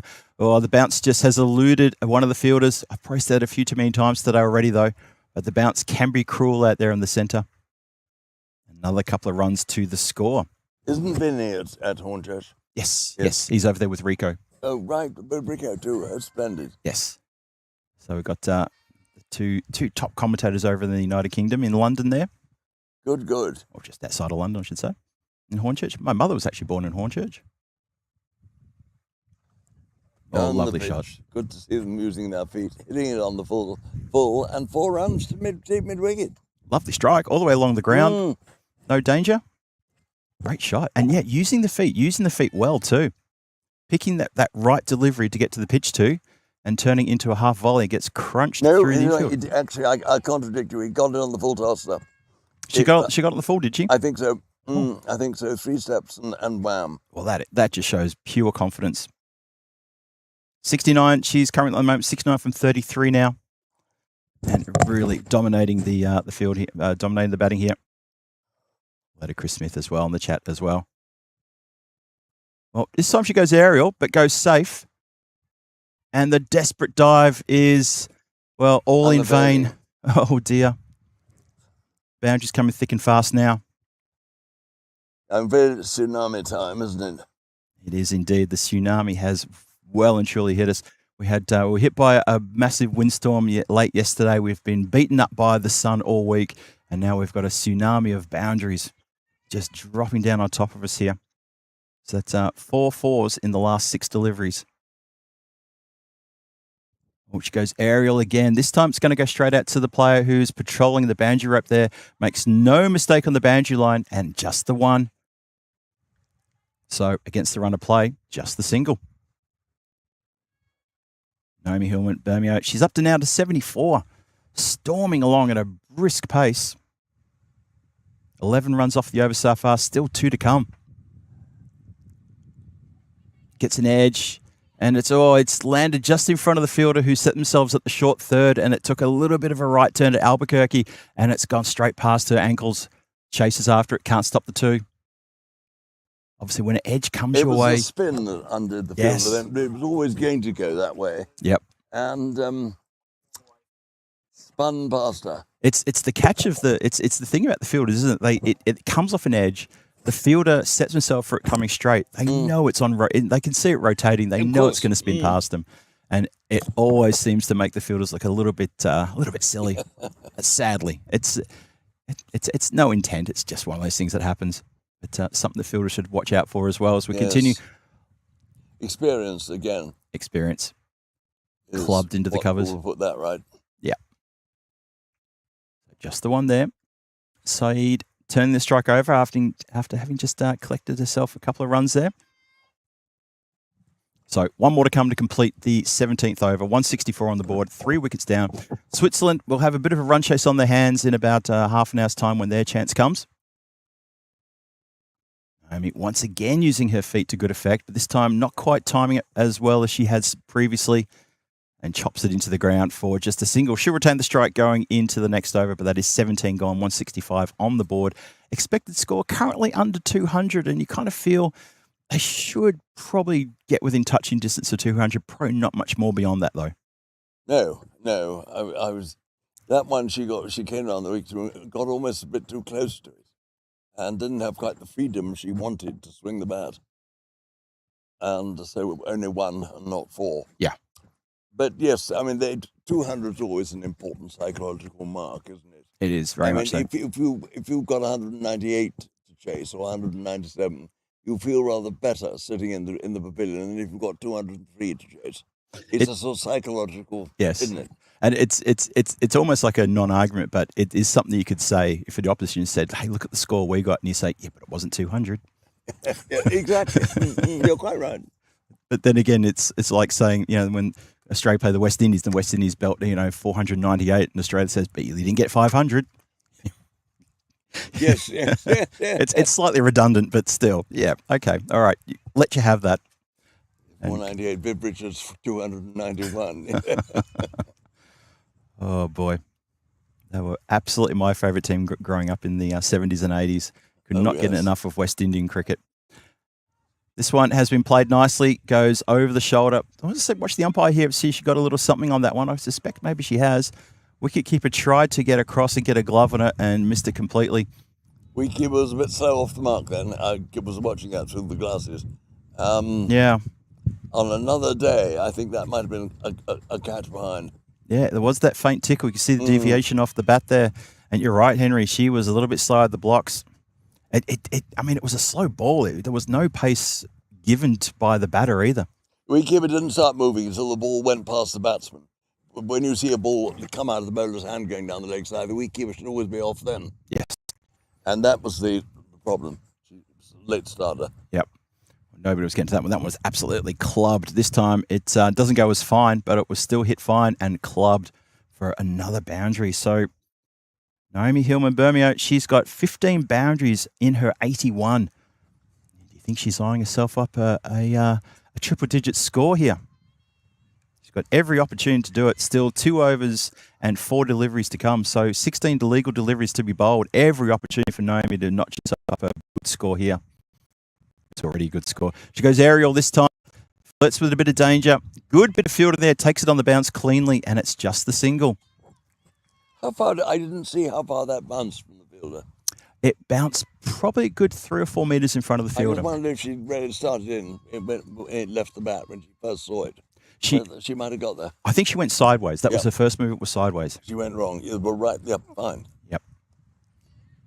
Played along the deck. Same fielder comes in and does well. Oh, yes, did that one. And didn't get an unpleasant bounce either, which is something. So just a few runs off the start of this over, though, but still, 8 runs already. Oh, clubbed with absolute disdain, and that has bounced, I think it's bounced just inside the rope. I'm going to watch the umpire here. I think it's just inside the line. Yep, indeed, but millimetre perfect. Almost goes all the way for Maximo, but that for me has bounced inside the rope just a little bit there. Al next to me here indicated 4 immediately, and the umpire concurred. But to tell you what, that should have probably almost carried the rope. It doesn't. Oh, it's just not good bowling at all. That's you described it before, Henry. These sort of shots are just served up on a platter, and someone who has already belted 16 boundaries just helps herself to a 17th. Yes, it was a good stroke, wasn't it? It was just hit easily. Nice paddle. Nice little paddle around the corner.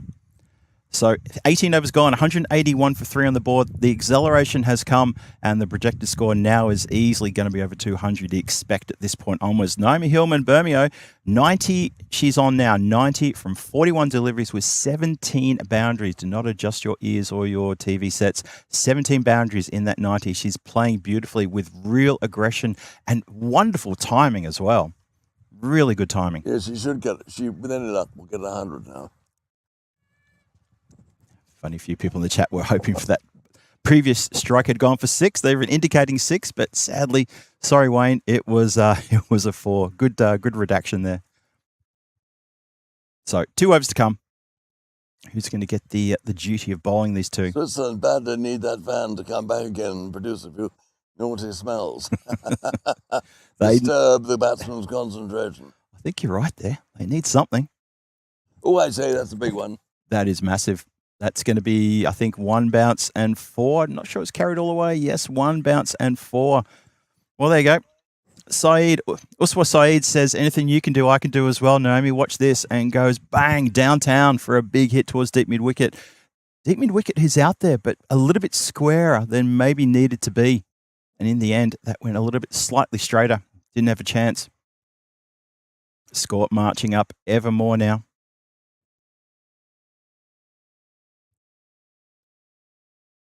Conaganti.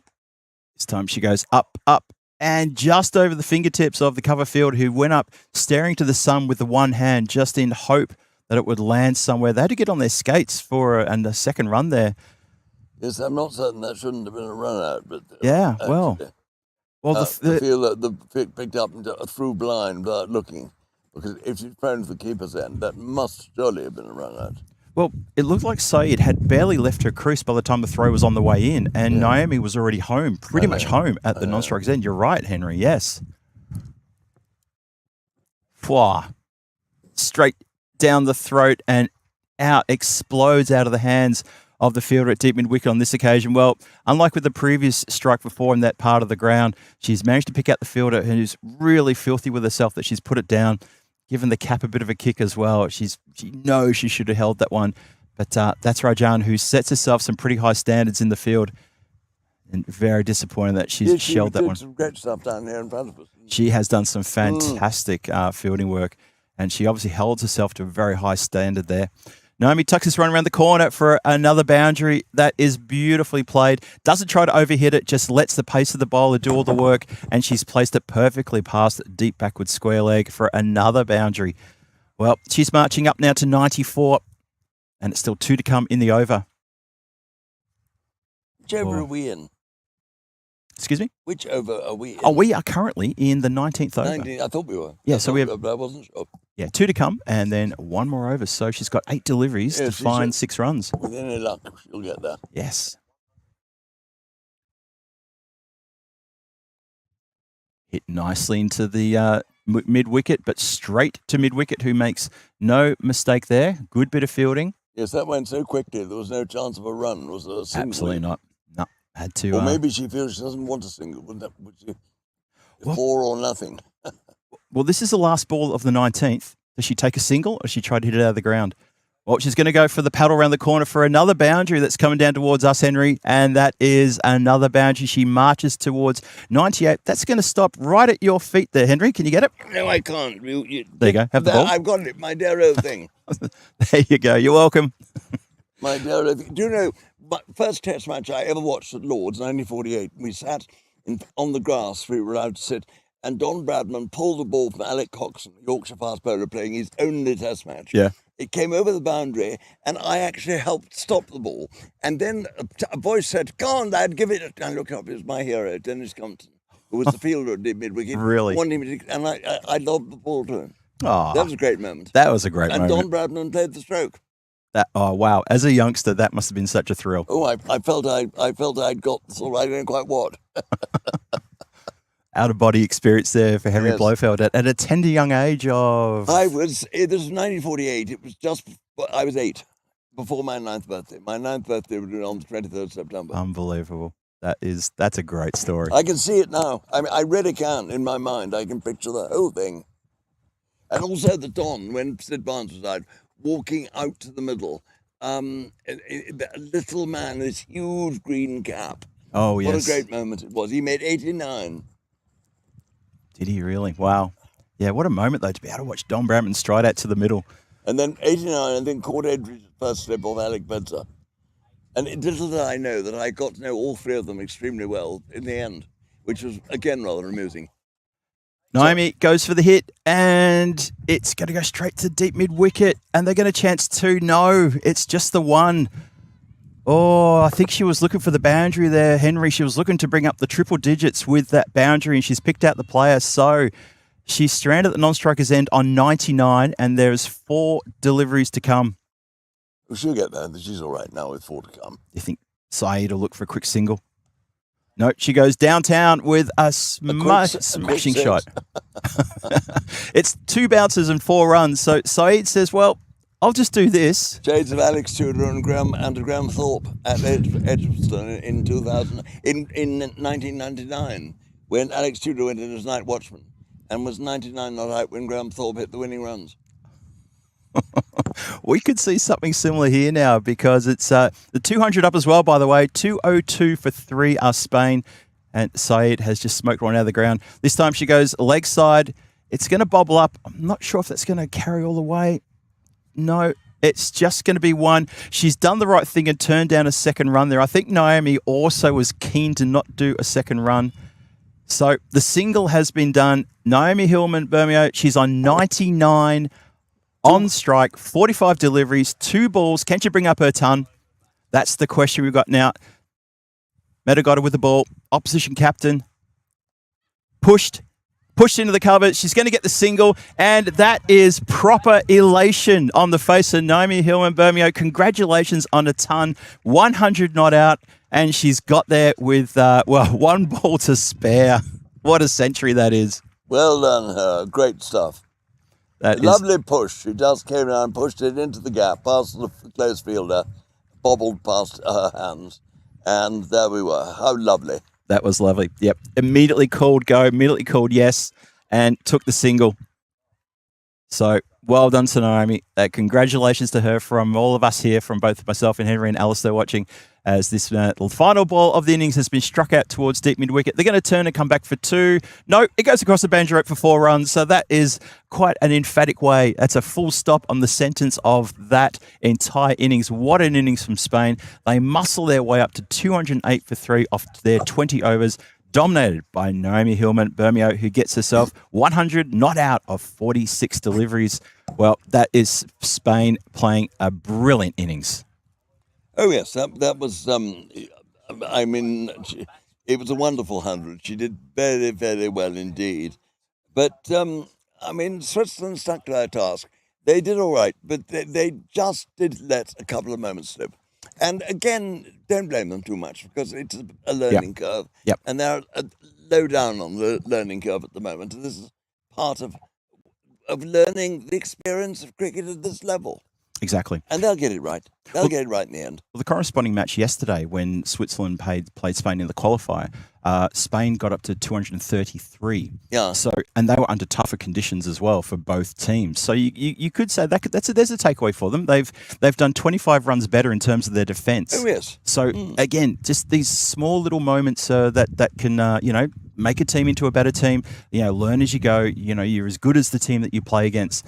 And so, you need to adapt. But Spain, hats off to them for putting good score on the board and really throwing the gauntlet down to Switzerland and saying to them, look, it's the final innings of the week. It's just this match we have here today. Final innings of the week. If you want to get your first win of the week, there you go. There's a tough target for you, but you've got 20 overs to score 209 runs. See how you go. So exciting stuff.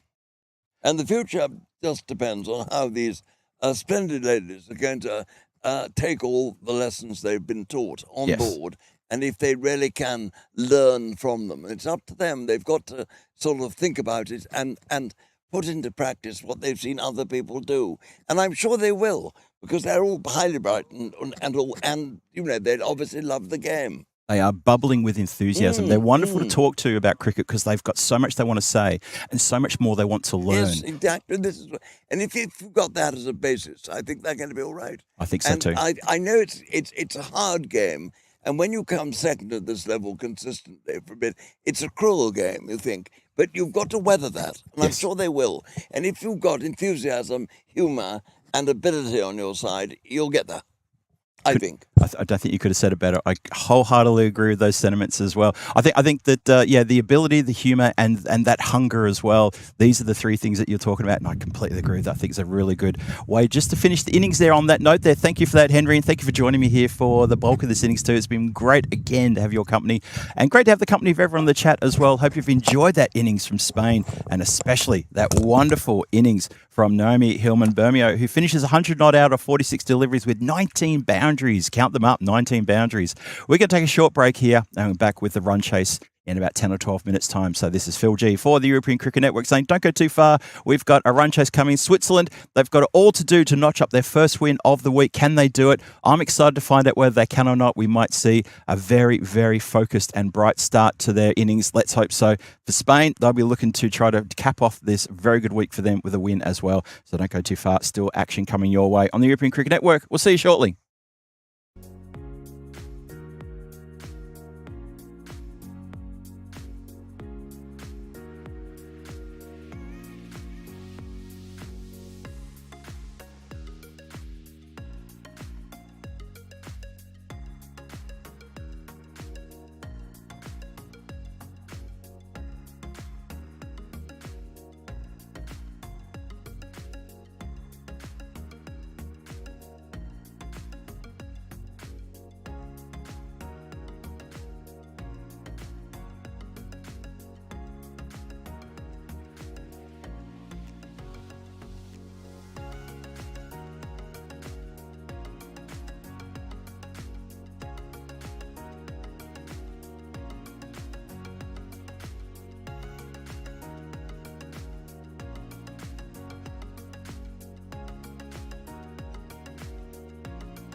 Welcome back to the run chase in this T20IW contest between Switzerland and Spain.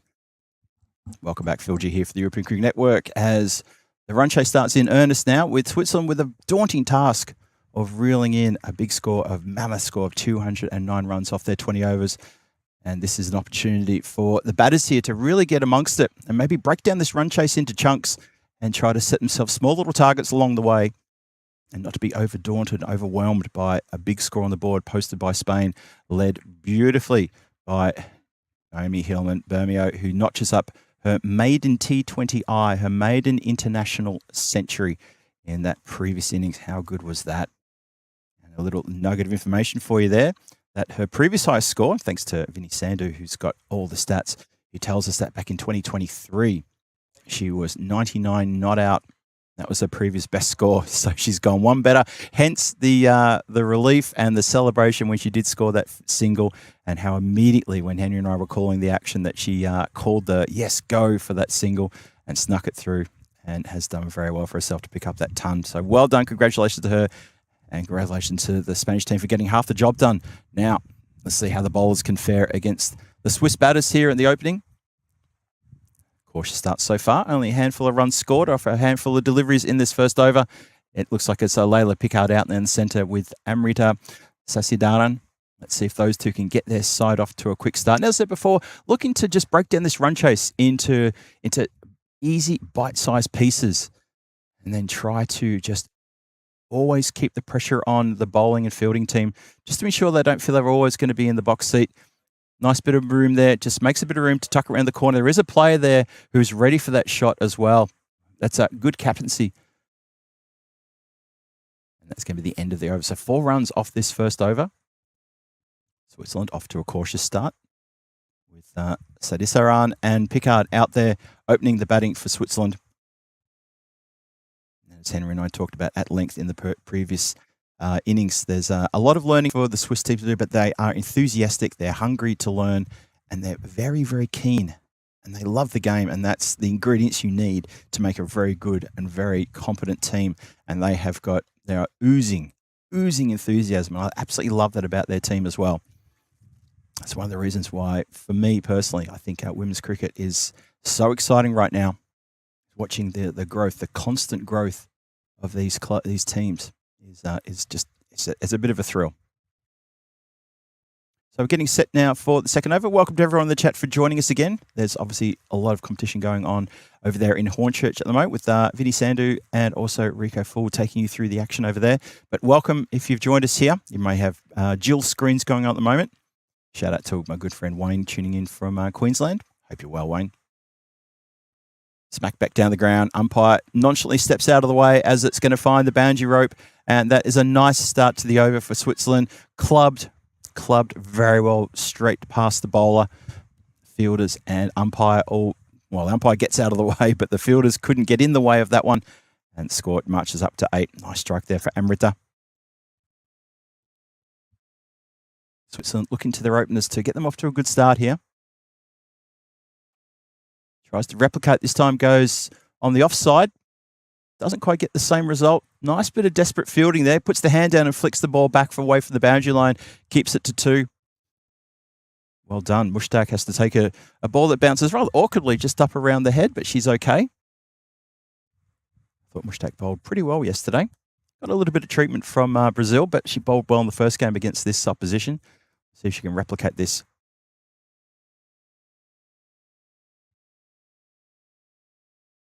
Just opens the face, looks to run it off there. Quick single called by the non-striker. Good quick running there from Pickard, who immediately set off. And Ritter wasn't so sure, but then she turned around and trusted her partner and gave her a little pat on the back and said, yep, good call, good quick early call there, well done. So turning those dots into singles, absolutely vital. Early on, it's part of the learning process. You see a dot ball and you think, well, was there maybe something there? Why was it a dot ball? In the short form of the game, the dots are the statistic that can really, really crush a team. You let too many through when you're batting, could be trouble as that one gets pushed a little bit too wide. And the first extra of the innings. So 12 on the board. Early days. Required runs. Well, it's a lot of runs required off. Still a lot of delivery, so plenty of cricket to come here. As I said, Switzerland, I'm sure that their coach, Andrew Ryan, the Rhino. His words would have been, break it down into chunks. Don't fill up your plate too much. Just break it down into bite-sized chunks. Carved nicely. It goes straight to the player. The shite, the stumps was on. Oh, Amrita had to get on her skates there. Could have been in trouble with a direct hit. As it was, it missed the stumps by a few inches in the end.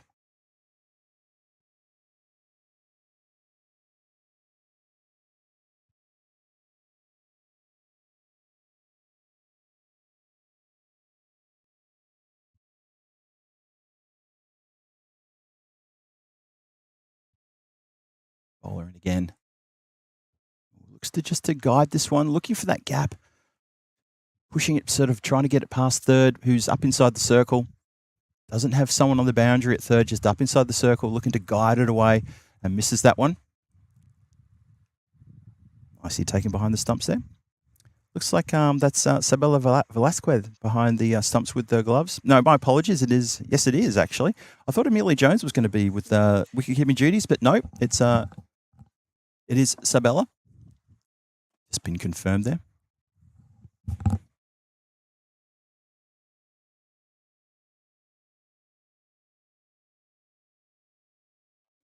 Clean bowled. Stumps akimbo. Spain get a breakthrough early on then. So inside the second over, and bang, the stumps have been knocked everywhere. There we go.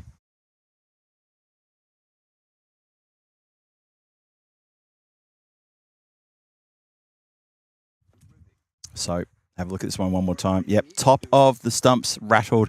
Bales go flying off in a couple of different directions there, and that is a big, big breakthrough.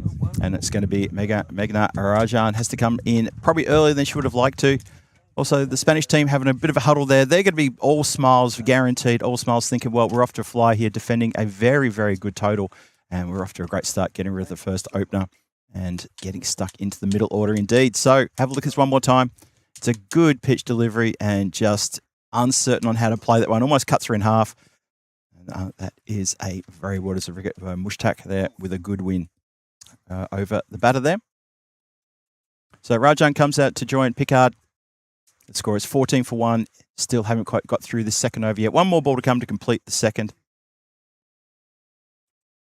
10 runs off this over so far and clean that wicket. A couple of wides as well, so slightly wayward, but then that last delivery, absolutely perfect. Perfect line, perfect length. Rattles the timber, rattles the stumps. Well done. So we've still got one more to come. It looks like it. So Rajan is just taking a guard now, looking to...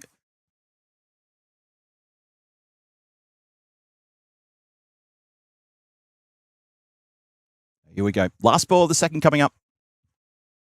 And played nicely towards the fielder straight at point. They take off straight away. The throw cleverly goes to the non-striker's end. I think it's just been worn by the batter as he scampers through to get off the mark. And that is how it's going to finish. So 2 overs gone, 15 for 1.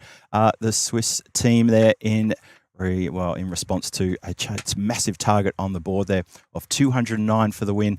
So there's still a fair way to go. But a lot of cricket to go as well. We're only 2 overs into the run chase. So in that over, we saw Amrita, who was dismissed. She was bowled for 9. 1 boundary in her 9 off those 8. Leela Packard's only faced 3 deliveries for her 3. And Rajan, who's just come to the crease, just that 1 single run for her single as well. So a lot of work here to be done. As I said, small pieces, break down the run chase into small pieces, look to win the over. Don't necessarily have to look to win the entire battle just yet. Just try to look to win a couple of overs here. Tina Goff said it perfectly yesterday about, there'll be some overs you win, there'll be some overs you don't. And the final balance is you want to make sure you try and win more overs than you don't, as this has been pushed nicely, but there is a fielder protecting the extra cover boundary. No chance of a second run. Probably could if they run the first one hard. And this is something that Henry and I have talked about quite at length, and that is run that first one hard with the thought of a second if you can get there. But they don't run that first one hard. So the 2 deep fielders, you've got a deep cover fielder, slightly square, getting around to an extra cover, deep extra cover, and deep mid-wicket. So not opting for any boundary protection behind the keeper at the moment.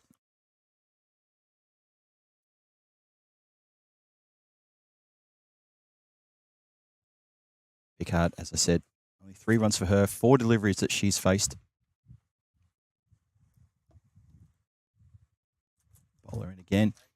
Chipped uppishly, heads out towards that deep cover boundary rider. And again, just opting to take the single. The throw comes in a little bit sort of, I'd call it a bit of a worm burner as that one came in, sort of skidded along the ground, but it came in quick. No chance of another run there.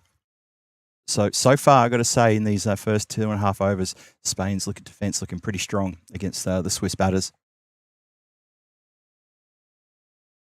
Oh, hesitation on that run there. I think that might be maybe indicated as a leg bye. Watch the umpire. Indeed, leg bye indicated. Well done, Phil. You know your leg byes from your non-leg byes.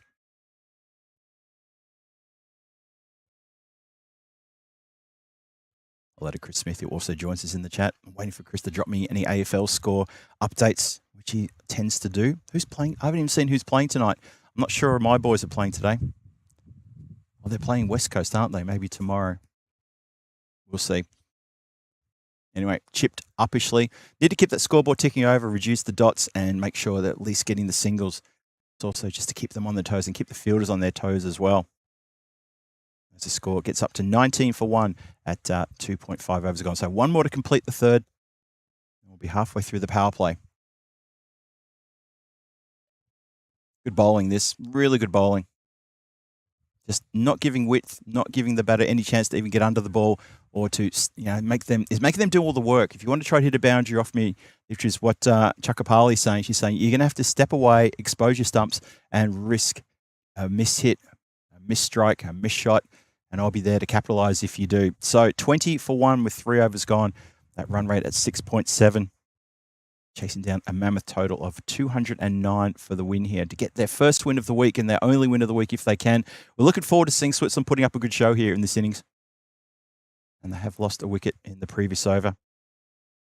They've got Layla Pickard out there who carried a bat through the innings yesterday for Switzerland, and she looks like a real proper player. She was playing great shots around the ground and really enjoyed her. A bit of a 360 mindset when it came to her playing her strokes. Let's see if she can capitalise with a few big shots as well. Rajant has only just joined a few moments ago. Faced 4 deliveries for her 3. Both players settling down now into some sort of rhythm routine. That's a full one, and that's been hit pretty hard towards square leg. Just the one. It was a little bit of surprise, but it was dipping by the time it got to the batter. So square leg had no intention to call that a no ball, and quite rightly as well. Good work for the officials here today and throughout the week as well, under very testing conditions for the officials as much as the players. Pickard stuck on the crease. She herself, I think she knew she was gone. She dropped her head, knew she'd missed a straight one and been given out a leg before wicket. Watch the reaction of the player. It just skidded through a bit low. She knew she was in all sorts of trouble and had to basically acknowledge the umpire and say, yep, I think I was caught plumb in front indeed. Plum pudding with some plum sauce, as I know some of our people in the chat like to describe it. Properly done. Just have a look at that. Just in 2 minds. I think it's even struck on the back pad as well. So umpire had no hesitation saying, that's it. Your week is done with the bat. Vani Danuka comes out now into the centre. It's her opportunity to get into the runs, see what she could do for Switzerland. They're now 2 down for 21 inside the 4th. They need to hold this together with a good partnership. It's almost to the point now of starting to talk about, well, what's more important? Is the win only important, in which case you could get thrashed quite badly here with a few more wickets falling, or dig in? I prefer to say dig in, get your batting practice in, face up against a quality opposition bowlers and keep them out. That's what I would be saying. Spain riding a bit of a wave here, looking very good. Players looking very fit out there in the centre, looking very promising with their fielding techniques and just the way they're moving around the ground. Anticipation for the ball coming towards them. They look like players who almost have the mindset of, I want that ball to come to me. I want that next delivery to be hit in my direction, and I'm going to do the best I can do for that. Goes a tickle around the corner, and that is a wide ball. So interesting thing about that too. Actually, Henry, you'll like this as well. I played for North Ringwood in the outer eastern suburbs of Melbourne a few years ago, and my coach there was a famous fast bowler for Australia, Rodney Hogg. And his words to me about the fielding was, I want you to have the mindset of, you want every delivery to come to you throughout the entire innings. As a fielder, You want that ball to come to you. That way, when it comes to you, you're hungry for it. You're ready for it. You want it. You want to do the best you can do. And I thought that was the best fielding advice I'd ever been told in my entire cricket career. I thought that was wonderful. And he was right. And I've been saying it to so many players as well now. I said that yesterday. Yeah, you said it as well. Yeah. Yeah, the fielder has to have that mindset. I want the ball to come to me. So they are ready for it. They want it. And if it doesn't come to them, there'll be a moment of, okay, next one. And next one. And for a fielder who makes a slight error, and I guess I'm saying this pretty much for all the players we've seen as well, if a player makes a bit of a mess of a fielding opportunity, doesn't stop a boundary, then you'd want them to be able to say, I can't do anything about what's happened just then, but I can do something about the next one that comes to me. There's my focus. That's where my focus is. And that's why you do see players saying, come on, next one. They clap their hands because they want the fielder to just say, it's the next one's important. And I know that, as a spectator, a lot of people like to lament and say, well, if only he had done that or she had done that or whatever. But sure, the next one is the most important. Here's the next delivery as well. Again, looking for that swipe down leg side. An umpire has a good look and says that is a wide ball. We'll have that again. Indeed. Short form of the game, anything that goes a leg side that's not connected by either the body or the bat is pretty much going to be called a wide. Lewis in Madrid jumps in and says, yeah, I like that too. Same applies to goalkeeping in football. You have to want the opposition to shoot. That's so true, Lewis. Well said. Like those words. Tucked away on the leg side. And Lily Panda as well. Yeah, couldn't have said it better either. Fielding, such an underrated discipline, she says in the chat. Good advice from Rodney Hogg. That is such a key thing. And that's something that Henry and I talked about at length yesterday as well. And even today we talked about as well about the fielding. Everyone focuses on batting and bowling. Well, fielding is absolutely critical. Absolutely as well. So, yeah, good shout out there, Lily. Pushed away on the offside. Just going to be a single there. As Vani Danuka keeps the scoreboard ticking over. Rajan does the fielding as the ball comes in. Always good to see. And that is going to be the end of the fourth over. 30 for 2 after 4. That over then goes for 10 runs. And also for them, they also pick up a wicket as well. So it's a wicket and 10 runs. That run rate at 7.5. Nice healthy run rate there for Switzerland. Very nice and healthy. But it's the 2 wickets that are a concern. 4 overs gone.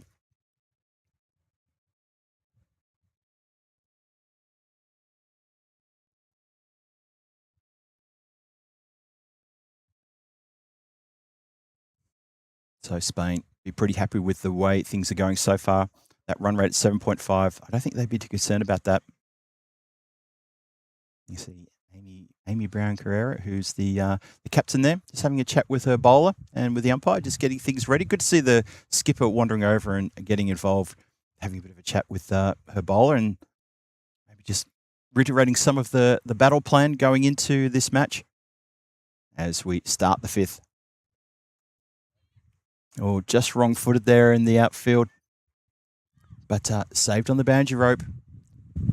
And a bit of a difference between the two teams that in this instance, Switzerland take the single and Spain probably would have been hustling back for a second one.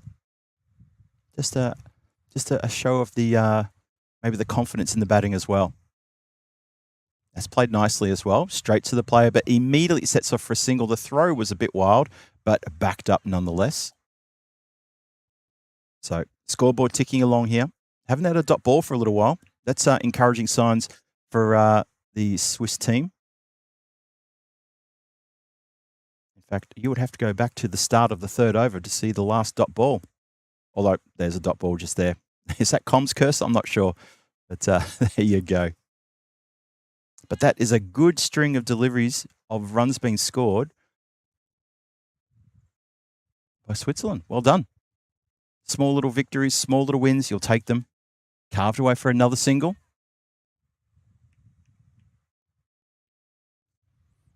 And if you can't be hitting boundaries, then you can be hitting singles, so that's not a problem.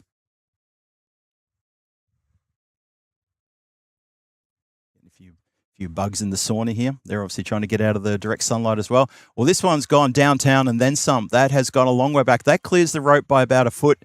And that is well struck out of the screws. Rajan goes downtown and goes absolutely kaboom with that one. That is a lovely strike. safe as houses as well, because the fielders were up straight down the ground. And that is a beautiful strike for 6. Nice shot. 39 for 2 on the board. One more to come to complete the over. And this time she goes defensive and just pushes that one away. 9 off the over. Good over. Slightly below the run rate required, but still that 6 just shows she's definitely got that in her firepower, in her repertoire. Rajan on 12. Danuka, she's on 8. And the score is 39 for 2 after 5. So one more to come in the power play. I love to get a really big over heading into the rest of the innings in this final over of the power play coming up. Looks like it's going to be Mahdia Mohammed to continue. So Barney Danuka facing up, cuts this one straight to the player at point. Can't stop the run though. Good quick running. So these two quick between the wickets, Danuka and Rajan, and causing a few headaches for the close-in fielders. You see point there, immediately got the ball, but because the batters are almost completing their single, she felt the need to really try to hustle and get the ball in quickly, took her eyes off at the last minute. Oh, that's a shocker. That's a beamer. And that has been connected, and it's a no ball. It's a lot going on at them. So let me talk you through it. It was a beamer. It's a no ball. It's gone for 4 runs as well, as she's chased after it. Has Rajan got a little bit of a niggle on that one. And that is an expensive ball. Maybe slipped out of the hand. Just a little bit of an errant delivery. But, yeah, capitalised there. So that's something that Switzerland enjoy, because it's going to be a free hit coming now. This delivery could be worth a fair few runs. It's already worth 5.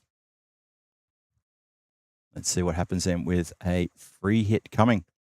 Score leaps up now to 45 for 2. Where's this one going to go? She can't quite get under it. It skews off a little bit and flies away to backward square for a single. She was looking to go a little bit straighter than that, but unfortunately, it's just found that inside edge and tucked away. So score now to 46 for 2. The no ball yields only 1 run. The umpire's getting bugged by a few insects too. He's not trying to hit his hat. He hasn't started a battle with his hat, but he's definitely flicking something away from his face. That was a lovely shot. Sounded good as well. Even Henry, sitting next to me, enjoyed the sound of that one. Just only for 1 run, though. It was a nice strike, though. Played the ball on its merits, looked for the boundary on the off, didn't try to hoik it across the line towards leg side. Nicely played.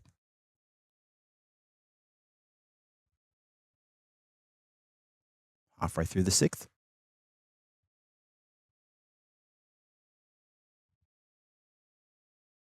Rajan drops the bat down on one. There's a bit of a chase here. Once it gets on that little baseball mound, it runs very quick, and it runs quick indeed. Kind of felt that backward point just gave up on that one when she saw it. Just going to get onto that little bare patch over there. There's a bare patch just in front of the players' dugouts, where once it gets onto there, it just skitters across the ground.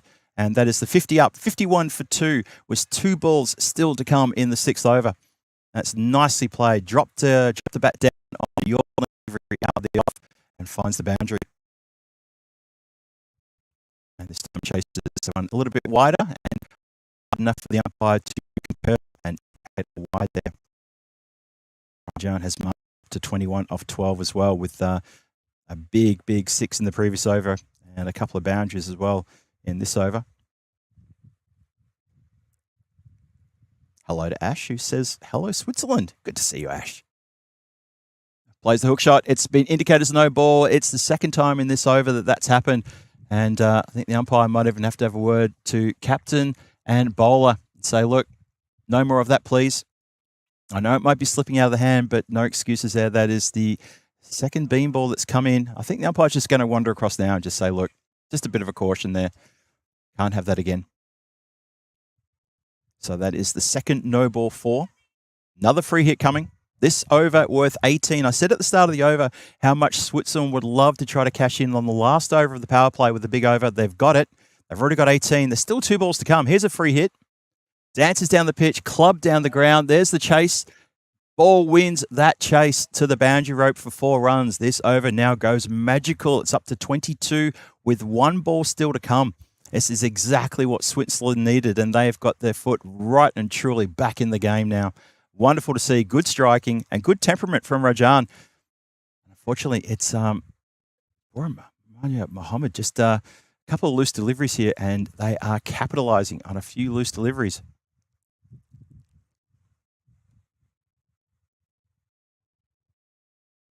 Better for Mardia there. And just going to be a single worked away on the onside to finish off an eventful over.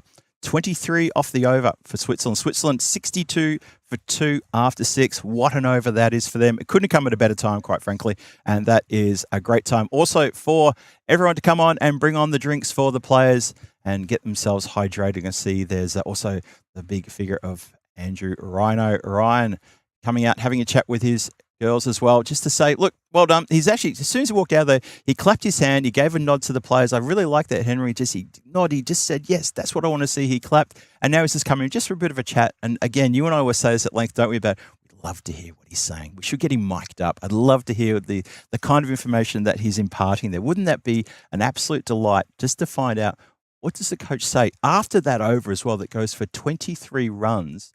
Wouldn't you love to hear what he's got to say? Well, yes. I mean, that was a tremendous over, wasn't it? I loved the way the Beamer was paddled round for 4. That was terrific. And then the next snowball was smashed away. It was really good batting. And the interesting thing was, in the early stages, Switzerland were getting singles, whereas Spain were hitting the loose balls for 4, weren't they? Yes. And this was the difference. And then you said this thing about in the field, which I noticed before you said that, actually, that the Spaniards here's fielding are all, or most of them, looking as though they want the ball to come to them. Yes. Whereas the Swiss, often the girls were looking rather surprised to find the ball was coming to them. They weren't sort of anticipating it. That's right. If you're anticipating it, you're going to make 2s into 1s, aren't you? You will, because you'll have that moment where you'll jump to where the ball is going, because you'll have it in your mind of saying, well, I'm following the ball with my eyes, and now my body goes where my eyes are telling me to go. And that's so important to do that. And we were a little bit critical of some of the fielding in the second half of that previous innings, especially just down in front of us, where we kind of felt the fielders were just a little bit sort of standing still with their hands by their sides, watching and then going, and it was too late. Yeah, that's right. And that then the wicketkeeper, I think it was a reserve wicketkeeper anyway, was moving when the ball went past the batsman down the leg side, rather than moving when the ball left the bowler's hand. Which is, if you're a wicketkeeper and you see it going down the leg side, it's then that you start moving. Yes. And then you're in the right place. Yeah, there's no point waiting for the batter to make all the play and then you react to how the batters address the ball. You do that, you're out of the contest straight away. But during this over, I can tell you there are two. You raised the Swiss songbook in things you've just said, and I'll tell you why in just a moment. Fantastic. There are two powerful songs have come to mind. All righty, well, we're looking to start the 7th now because the power play's done. 6 overs gone, 62 for 2 after 6. 23 runs scored off that previous over. An excellent over for Switzerland. As I said, oh boy, the fight has come right back into the centre now. And we're going to slow things up. It's going to be Naomi Hillman-Bermeo, the Centurion, her maiden century as well. Gets a chance with the ball to bowl the 7th. Looking forward to this contest. Bowling against a couple of players now who've just got a little bit of aggression into their play now.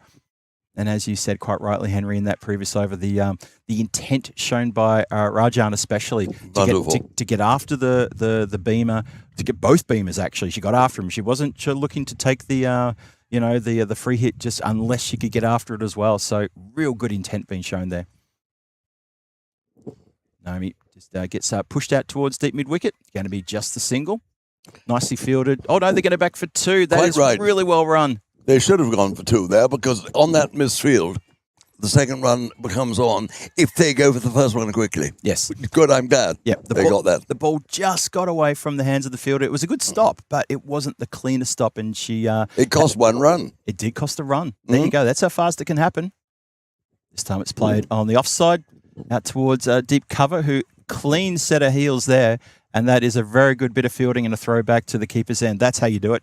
One of the reasons you're getting fewer 2s than the Spanish picked up is because these Spanish fielders have a bit of longer throws. They definitely do. And that stops the second run. Yes. Oh, that's a full delivery there. It was dipping though, so no chance of being called for a no ball. They're going to turn and come for a second again because of just a slight little fumble with the ball there. Not cleanly picked up. Well stopped on the boundary rope, but not cleanly picked up, and they come back for 2 as well. So it looks like that's something that these two batters have talked about, and they're saying, well, look, if Spain can do that, then why aren't we doing that? A sense of awareness, absolutely. Sense of awareness, 100%. Naomi, in again. Good delivery. A little bit quicker and just straightens the batter up. Can't do much with that one. Pushes it away. And that is going to be the last ball of the 7th. 7 overs gone. 67 for 2. 5 runs from it. And a good comeback from Spain. Can I now give you my songbook? Please. You were saying downtown. Downtown. But now, Downtown was written by Tony Hatch for Petula Clark. Yes. Tony Hatch, who wrote all Petula Clark songs, is very much involved with Minorcan cricket, which I'm involved with. Oh, and Tony and Maggie, his wife, come along quite frequently. Yeah, yep. And he is a terrific friend of mine. And so I'm sort of humming Downtown. And the other one, of course, is the fielder in the blue boots, the blue suede shoes. Blue suede shoes. There we are. Yes. That was the king, wasn't it? That was the king indeed, yes. Oh, my goodness. Oh, wow. We do have the songbook out indeed. Well, it was rather fun, isn't it, these things, I think. I think so too. Rajan facing up to the start of the 8th and pushes this one just away for a single. Yes, now the big hit Downtown, I've been saying that for a while in commentary. I tend to sort of go to that, but I do that because of the song. I just it got in my head one day when I was commentating. I just thought, yeah, that she's hit that Downtown. And it just came out like that. So it's sort of now stuck in my my vocab for commentary. Why not? It's a good description as well. Oh, that's gone straight into the boot. Doesn't matter if it's by accident or design. Probably saved a couple of runs as well. Not showing any signs of discomfort there as Mushtaq walks back to her mark. Says, nope, I meant to do that, Phil G. Don't you worry about that. My boots are solid. Mushtaq, who was for time was Mushtaq Mohammed, the youngest Test cricketer ever, wasn't he? The Pakistani. Oh, yeah, it was, wasn't he? Oh, that's a good shot. That's a clever shot. 1 bounce, 4 runs. Goes intentionally in the air towards backward square leg, but goes a lot finer than maybe the players thought, and it's bounced safely, and it goes for 4 runs. Clever, very clever bit of batting that. I think she was aiming to put it there in order to beat the fielder at square leg. Absolutely. Who had no chance. Yep. Cover cricket. Yep. The only danger she had was Fine Leg, who's up inside the circle, but Fine Leg is... Our friend Blue Suede Shoes. Blue Suede Shoes, indeed, yes. Big fan of the king, I'm sure she is. Yeah, so Blue Suede Shoes could have come into play. As it is, it doesn't. Clubbed, square of the wicket. Bit of work here for the fielder. Gets down and stops the ball beautifully. Well done. Can't stop 2 runs, but does protect the boundary. That's a great bit of work there on the boundary line. Square of the wicket. Another couple of runs, though. Good over so far. A lot happening out there in the centre. This run chase just gone up a level with that big over a couple of overs ago now. Just really come back into a good balance. 74 for 2. 2 balls to come in this over. Hit nicely. Oh, hits the knee and flies off in another direction. Ends up being a pretty easy single in the end. A painful ricochet. Chakapali will probably... She's just walking a bit gingerly around there. Hopefully it hasn't come off anything too bony, or else she'd probably be in a bit of strife. But yeah, that's something to remember, maybe to show the grandkids in a few years' time as well. Not that she's got grandkids, of course. 1 more to come. Played nicely. Well, Chakapali's moving quite well to her left to block that one as well. So her outfielders don't have any work to do. It's just going to be the single to finish off the over. So 76 for 2 after 8 overs. And that is 9 off the over. And that is another good, evenly balanced over, evenly matched over that one. Points slightly go to Spain on that one, but good intent being shown by these two. This is a very good partnership too, by the way. I mean, just should mention too that the 50-run partnership came up in that over as well with that boundary that was struck. So up to 76 now. They came together with a score on 21 for 2, and that was during the 3rd over. So in less than 5 overs, they've managed to power up and get 50-odd runs in less than 5 overs. That's a very good partnership. Well, and by batting as well as they have, I think they prompted some rather loose bowling. When bowlers start to try too hard, silly things can happen, can't Silly they? things can happen, you're right. I mean, batsmen putting bowlers under pressure is an important part of this equation, isn't it? Yeah. Yep. So Naomi Hillman Bermio's got the ball again. Just turn around and have a couple of words to her captain, who's fielding just in front of us here in the mid-off position. Oh, goes to play the ramp. I think she might have got a little tickle on that. We're going to watch the umpire for his indication. Gets 4 runs anyway. Does. Well, there you go. Brings out the ramp and plays it to success. One more time. Yes, she got that one. That may even have, that could even have come off the middle of the bat with just a touch, couldn't it? It was a very faint deflection, but deflection nonetheless, and caught the two fielders behind the wicket sort of slightly unawares as they're very much on a 45 behind the keeper. This time, regulation punch out towards the point position and no run. Mentioned before about the bowler there, Naomi Hillman Bermio, gets a huge congratulations from all of us here at the comms desk, including Henry and Al and myself, for her maiden century. Looking to back it up now with a couple of good overs for her team. Goes up in the air, heading it out towards a wide-ish mid-off position. Captain ABC looks after that one, just the single. 6 off the over so far, 82. Oh, excuse me, I've jumped ahead there. 81 for 2, halfway through. Good contest, this, isn't it? It is a good contest. I'm liking this. Oh, tries to bang in the short ball. Not sure about that. But, yeah, slightly mishit. Maybe a bit of a surprise delivery there to the batter who can't get right into the middle of the bat. That delivery ends up hitting it straight to the player who's patrolling the boundary square of the wicket on the leg side. Probably got away with that one. It's always irritating when you get a long hop like that, which should go for 6, really, and you hit it straight to the fielder in the save 1 position. And follows up with a fairly good delivery, just been punched out on the onside for a single. But yeah, it's you sort of feel as a batter, you kind of feel that's the one that got away. I said the save 1 position. I meant the save 2 position. I'm sorry. Yes. I knew what you meant. Totally. Okay, 83 for 2. One more to come to complete the night. 7 off the over so far. Cuts in the air. The chase is on. The ball's going to win that run to the boundary ropes. So that is a great way to finish the over for Switzerland. It's 11 off the over with an over that was bookmarked with a boundary at the very start and a boundary at the end and a handful of singles in the middle. 11 off the over. 87 for 2 after 9. Oh boy, they are right on the required run rate. This chase getting very tough indeed. You said this chase is very good. They're not half an hour. They're doing very well indeed and playing sensibly. They don't need to start indiscriminate slogging because runs are coming with orthodox cricket strokes because the bowling at the moment is loose enough for that to happen. Yep. And so they've got to go on as they are. There's no need for them suddenly to go mad. You're exactly right. Couldn't have said it better. They really don't have to. This run rate hasn't blown out. They keep playing like that, and if the Spaniards keep bowling like that, then they're going to be, well, this game's going to go right down to that last over. You just feel it could be a very tight contest. But this partnership needs to stay together a bit longer. Captain brings herself on now. That's Amy Brown-Carrera. No, it's not Amy Brown-Carrera. The scorer's not quite got that right. I can tell you now that is Mushtaq, who's continuing.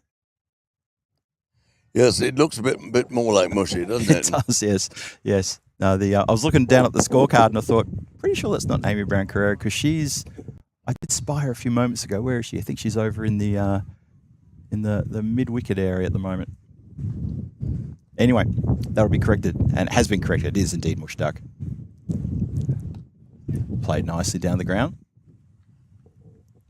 And just the singles, so quick singles where they have to be taken. Good work there from the Swiss players, making a real fist of this run chase here. They're absolutely in this. 89-2, just inside the 10th. Wind picking up ever so slightly here, but we're not too upset because it's a nice breeze. The keeper coming up close. Yeah, I saw that, yes.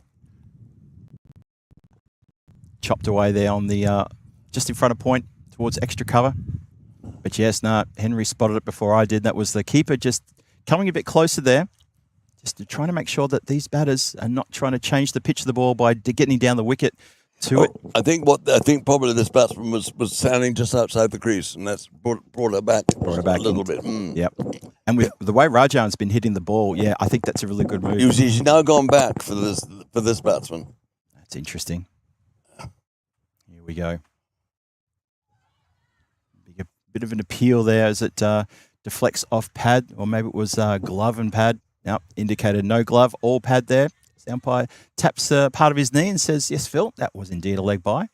Turn the strike over.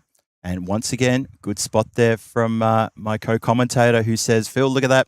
Keep her up there for the next delivery for Ivani Danaka, who's been trying to bat out of her crease and trying to make things happen here. Yes, you don't often see that. We're coming up for one batsman and going back for the other. They usually, when they make the decision to come up, they stay out for both. Yes. Just have to have that one again. I think Now she's gone back too for this one. That's interesting. Let's see how this goes. Clubbed nicely. Goes straight to the player, though, who gets everything behind that and stops the ball in the deep mid-wicket position. That's pretty good. But for the batter, though, just had to go a couple of metres to the left or the right. She hit it quite well, but managed to pick out the fielder, who made no mistake, kept it to just the one. Yeah, now keeping eyes on the keeper and seeing whether she wants to step up or step back. She's staying back in her regulation position for I think this someone delivery. had a word with her and said, come back. I think when she came back just before the last ball. I think so as well. Ooh, tries to get that on the full and just slightly mishits it. But they run a quick single. They do. Blue suede shoes was in the action then, but wasn't quick enough. Yeah, and her throw was a little bit weak to the bowler's end. It was sort of like landed halfway down the pitch. It's Mardia Mohammed with the blue suede shoes, who's keeping us very entertained with those shoes, by the way. It's a lovely colour. Oh, well, lovely, yes, indeed. Last ball, the 10th coming up. Clubbed in front of point, well in front of point. Bit of work there for the fielder, who gets down to it but can't stop it from crossing the line. It deflects off her body. She almost managed to stave the boundary, but it has managed to find its way to the boundary rope, and a desperate dive in vain. And that's a great way to finish the over for Switzerland. And the score marches up and onwards ever more to 97 for 2 after 10. 10 runs off that over, staying well in touch of where they need to be. That current run rate just a tad under 10. So it's still 112 required off 60. And if you're a fan of T10 cricket, you'd look at that and you'd say, well, 112 off 60 deliveries, that's a tasty run chase. And this is a very tasty run chase. This partnership has been fantastic. Came together to score on 21 for 2. It's worth 86 runs so far. And that is real testament to these two have been playing the ball very well. And also, as Henry has said a few times already, but look at the bowling. Even the bowling's sort of just getting a little bit frustrated maybe, trying a few things which are not quite working as well. Is it when the batsmen are getting onto the front foot and the bowlers know that they've got to be more careful, funny things can happen. And they've lost a little bit of their accuracy, haven't they? They have a little bit, yep. I kind of feel like they may be trying a few things, but it's not quite working. I wouldn't say it's fatigue, not at this point. The conditions are pretty good this morning compared to the last couple of days. But we continue. Comes down the crease, straight past the bowler. Captain Amy Brown-Carrera does the cleaning up. And just the single.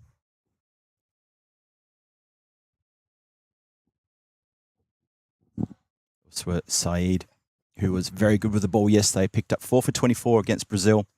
Very economic and taking wickets. In the slot, clubbed, goes aerial.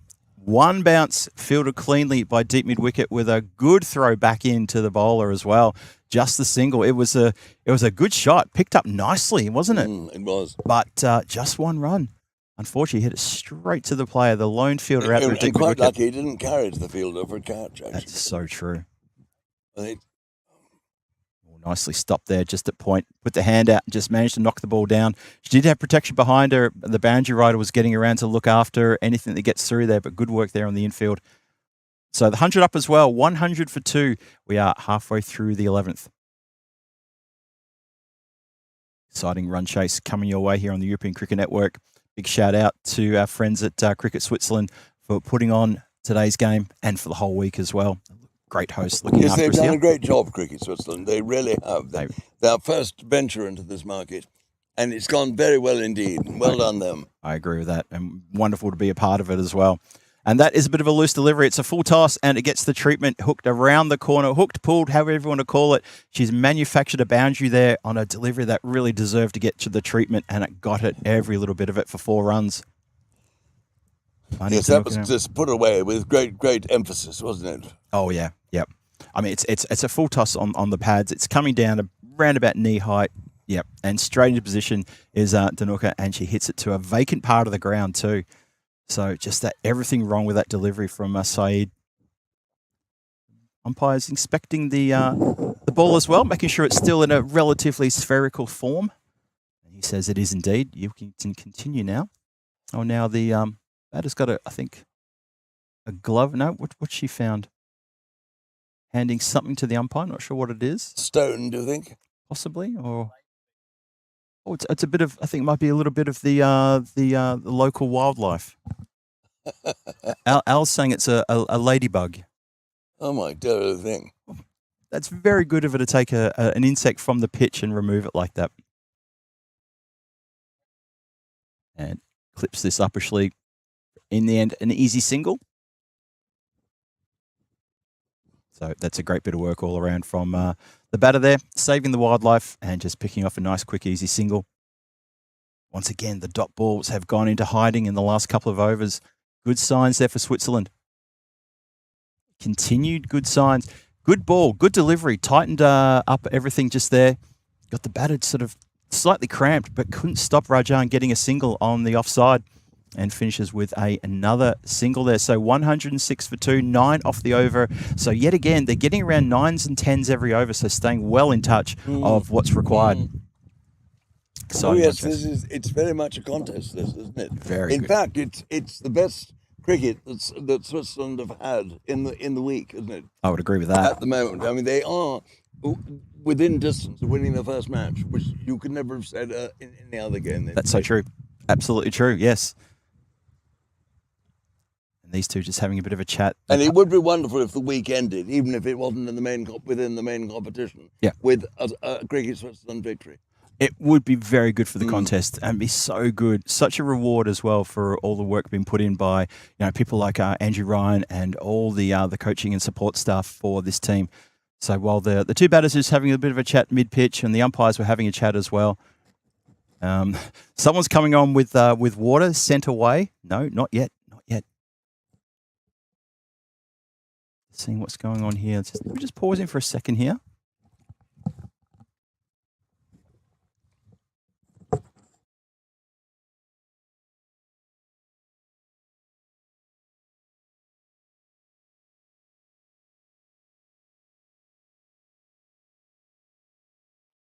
Looks like we have a change in the field.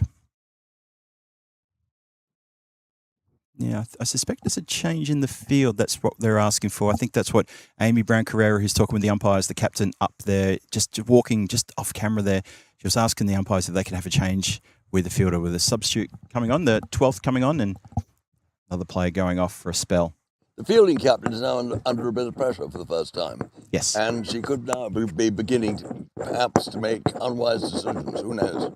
And this is what added fascination to me. Indeed, be exactly what the case is there. As we start the 12th now, just being tucked around the corner for a single. It's Zamorano with her chance to open her account with the bowling. So 11 overs gone, 12th overs just started with that little push for a single.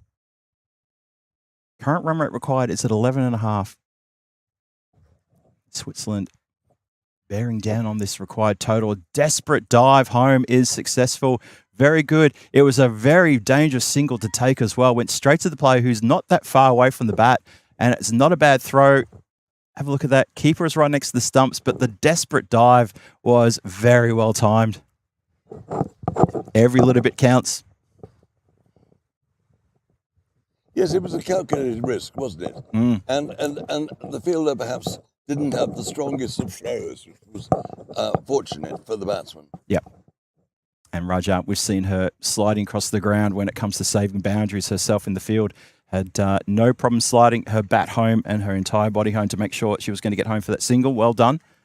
And the next ball just pushed away for a dot. So it's a good comeback from Zamorano. Only a handful of runs off the over so far. Good start to this over for Spain. Looking to apply the brakes, get a couple of really, really small overs in, a couple of tight overs, just to put that scoreboard pressure back on the Swiss team. Oh, it turns it into a full toss and clubbed, absolutely clubbed around the corner, pulled with monstrous disdain as she finds the boundary. Look at this, makes the play for it and goes crash. What a good shot. Real aggression. She dismissed it from her presence. She did indeed. She said, you're out of here. Yes. Bang. Love it. Well, there you go. It's been a few balls since a boundary, but still, it's another boundary. Lovely shot. Rajan brings up her half century with that shot as well, in case you missed it. 50 off 37 deliveries, but she's not done. That's not even half the job done. I tell you what, she's a head down, get the job done kind of person. And she barely acknowledged the half century and just a nod and a brief little sort of like acknowledgement to her counterpart and said, all right, we've still got a lot to do. Tell you what, we get the win here. We can celebrate all day and all night long. It is only just one game today. So, yeah, 50 up. It was 50 off 34 deliveries. My apologies. 34 deliveries. That was actually a miss hit. She should have hit that before. It was a bad ball, very short, wide in the offside. Hit it not in the middle of the bat and straight to the fielder. Yeah. So that was actually rather a wasted opportunity. It was definitely a missed opportunity there. And in the end, it was 7 runs off the over. Could have possibly been another 11 off the over. Oh, yeah. There's Vani Danuka there, who's on 37 from 24. But it was Rajan who made all the play in this in this partnership, really. She's 51 off 35 now. And all eyes on her. But this partnership, excellent partnership. Came together with a score on 21. It's now up to 113. So that is a 92-run partnership between these two in very good timing as well. So they're going along, their partnership's going along at around about 10 runs and over, which is exactly what Switzerland wanted. They could have asked for a better result, being 2 down for 21 very early on as well, inside the 4th over. So this is a really, and they really lost fantastic one of effort. their best players, didn't they, Picard? Yeah, Picard it was who was dismissed. You're right. Yeah, Which was a big blow. Caught, I thought, between two stools, so to speak. She wasn't quite certain whether to attack or defend. And it was a ball, really, she needed to defend. It was a good run. But she was in two minds, I thought. It was good delivery, and she got caught plumb in front. Hit around the corner, or a bit of a take your eye off the ball before you pick it up. She'd already thrown the ball into the wicketkeeper before she'd picked it up, and that turned into a sneaky single into a boundary. Just like that. That's how quickly things can change. Well, you see, this is putting pressure on the fielding side, isn't it? This is what happens. Exactly what it and is. This is the first time that Switzerland batting have really been in this situation. Yep. With the result, a victory beckoning them on. Great stuff. It is. It is fantastic stuff. It's a great contest out there. Cat Frost in again. Just waits on this one, pushes this one on the offside. Just standing tall was Rajan, just watching this one come into her and thought, no, this is not something I can really get under. So I'm just going to push this one away and keep that scoreboard ticking. It's exactly what she does. Well done. Score gets up to 118 for 2. 5 off the over so far. Skipper Amy looking for one of her number one batters just to try to apply a bit of pressure here this time with the ball. It's wider. It's cut in front of the umpire there. Nice bit of fielding. Excellent bit of fielding there. Oh, she has to get back in her skates. Oh, tell you what, there was probably never another run there. Could have been in all sorts of trouble. It was a very good throw as well. Wasn't it? Yes, she's a dangerous fielder on the boundary there. She's got a very good arm. Exceptionally good arm. Really, really good work there. Someone that now the batters will be thinking, don't chance the arm. We hit it out to that player. We need to not chance the arm there. Straight down the ground. Good work there by the skipper to get everything behind that one. Spain just trying to wrestle a little bit with ascendancy back away from Switzerland here. There's still 2 balls to come. 7 off the over so far. So this over still hangs in the balance. Run rate required just notched up a bit to 12. Ooh, tell you what, she has got herself a feather edge. There's the breakthrough. It's a big breakthrough as well. It's a massive breakthrough. This partnership has been knocked over.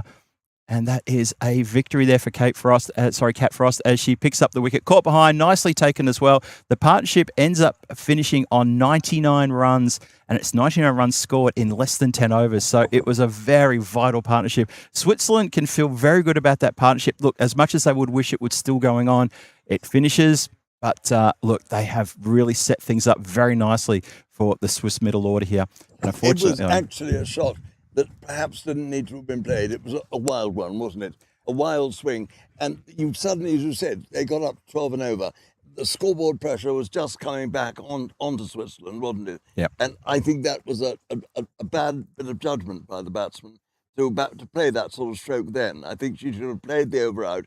And I don't think it was a situation which required desperate measures. I think that's a really good assessment. You're absolutely right. Just watching the replay when you were saying that too, Henry, you could see that the batter was almost unsteady. Like it was almost that she was not in a panic. Panic's the wrong word to use, but she was trying to hurry through the shot. She was in a hurry to try to meet the ball and hit it down the ground. Scoreboard pressure. Scoreboard pressure. It's exactly what it was. 120 for 3 as Cat Frost is successful in this over. Still one to come. And a nice take behind by Velasquez. Yeah, mind you, I tell you what, she wouldn't have kicked herself if she dropped it. Ooh. She might have had friends helping her kick herself if she dropped that one. Oh, plays this, gets a leading edge. Could have easily flown to hand there. Not too sure. There was a lot of footwork involved. Metagotic, captain, comes in now. She's looking to guide her team up to something possibly memorable in the next few overs if she can do that, though. But, well, it's a fantastic over for Spain. 7 runs from it, albeit, but started with a boundary. But since that boundary at the start of the over, it was pretty much all Spain with a handful of singles and then that very vital wicket, the partnership-breaking wicket by Cat Frost. A great over there. So 120 for 3 now at 13 overs gone. 7 overs to come. Still 89 required off those 7 overs. Yeah, I know. It's a chin stroking moment now about that wicket falling, thinking, It's gone back in Spain's way, hasn't it? Very much. Here we go. We start the 14th. Oh, it tries to bang in a short ball and probably lucky to get away with that as it finds the fielder. Or they want to. No, the hesitation is not on. It was never. Well, look, the second one was probably on, but then they both took about 3 meters outside their creases and then stopped. Stared, chatted, then went back. The main error then was that ball was a long hop outside the off stump. Should have been hit before. Yep. Actually, I think. Yep, I think the opportunity was missed by the batter there. Works this on the leg side. Again, just out towards the boundary line, who, again, the ever-reliable bit of fielding out there. I'll tell you what, that is, who's that? Is that Amelia Jones out there? Yeah, that's Amelia Jones out there, who's usually the keeper. That's why she's got such a good pair of hands, our fielder out there, Henry. Thanks, Al. That's why she's doing so well out there. And a great arm as well, can I just say? Yeah, not half. Ooh, one more opens the face of the bat, almost plays it into a catching situation there for keeper Velasquez for maybe a second one, as it is no edge. And now, you feel now the pressure has swung 180 degrees right back on Switzerland now. It has, hasn't it? As that run rate's now pushed up to 13.4 required from here on in. I say he hit that well. Golly. Indeed. Smack that, finds the boundary, 4 runs. Well, a bit of pressure relief there and probably hit more out of we just need a boundary. So she gets under one that was just a little bit short and there to be hit, and it was hit. Rajan marches up to 62 from 41. She wasn't suffering from self-doubt then. Not one bit. She absolutely whacked it. Well done, her. Sounded good too, didn't it? That has gone a long way back. I think that may be a lost ball. There's a few of the spectators down in that lovely little sheltered corner of the park down there. And, no, they found it. Grizzly coming back in. Just for a moment there, we thought, okay, that could be trouble. There's a nice little group down there who found a lovely part of the field to spectate from, out of the direct sunlight in the shade there. And the umpires are going to just check out the ball together, have a conversation. Do you think that's a sphere as it should be? Is the stitching okay? Or maybe they're going to clean some twigs out of the stitching. I'm not sure. I just saw the umpire go into his little pouch there of his gear, maybe just looking to give it a bit of a clean. So 126 for 3. We've still got 2 to come in this 14th over, and that's a much needed boundary as well.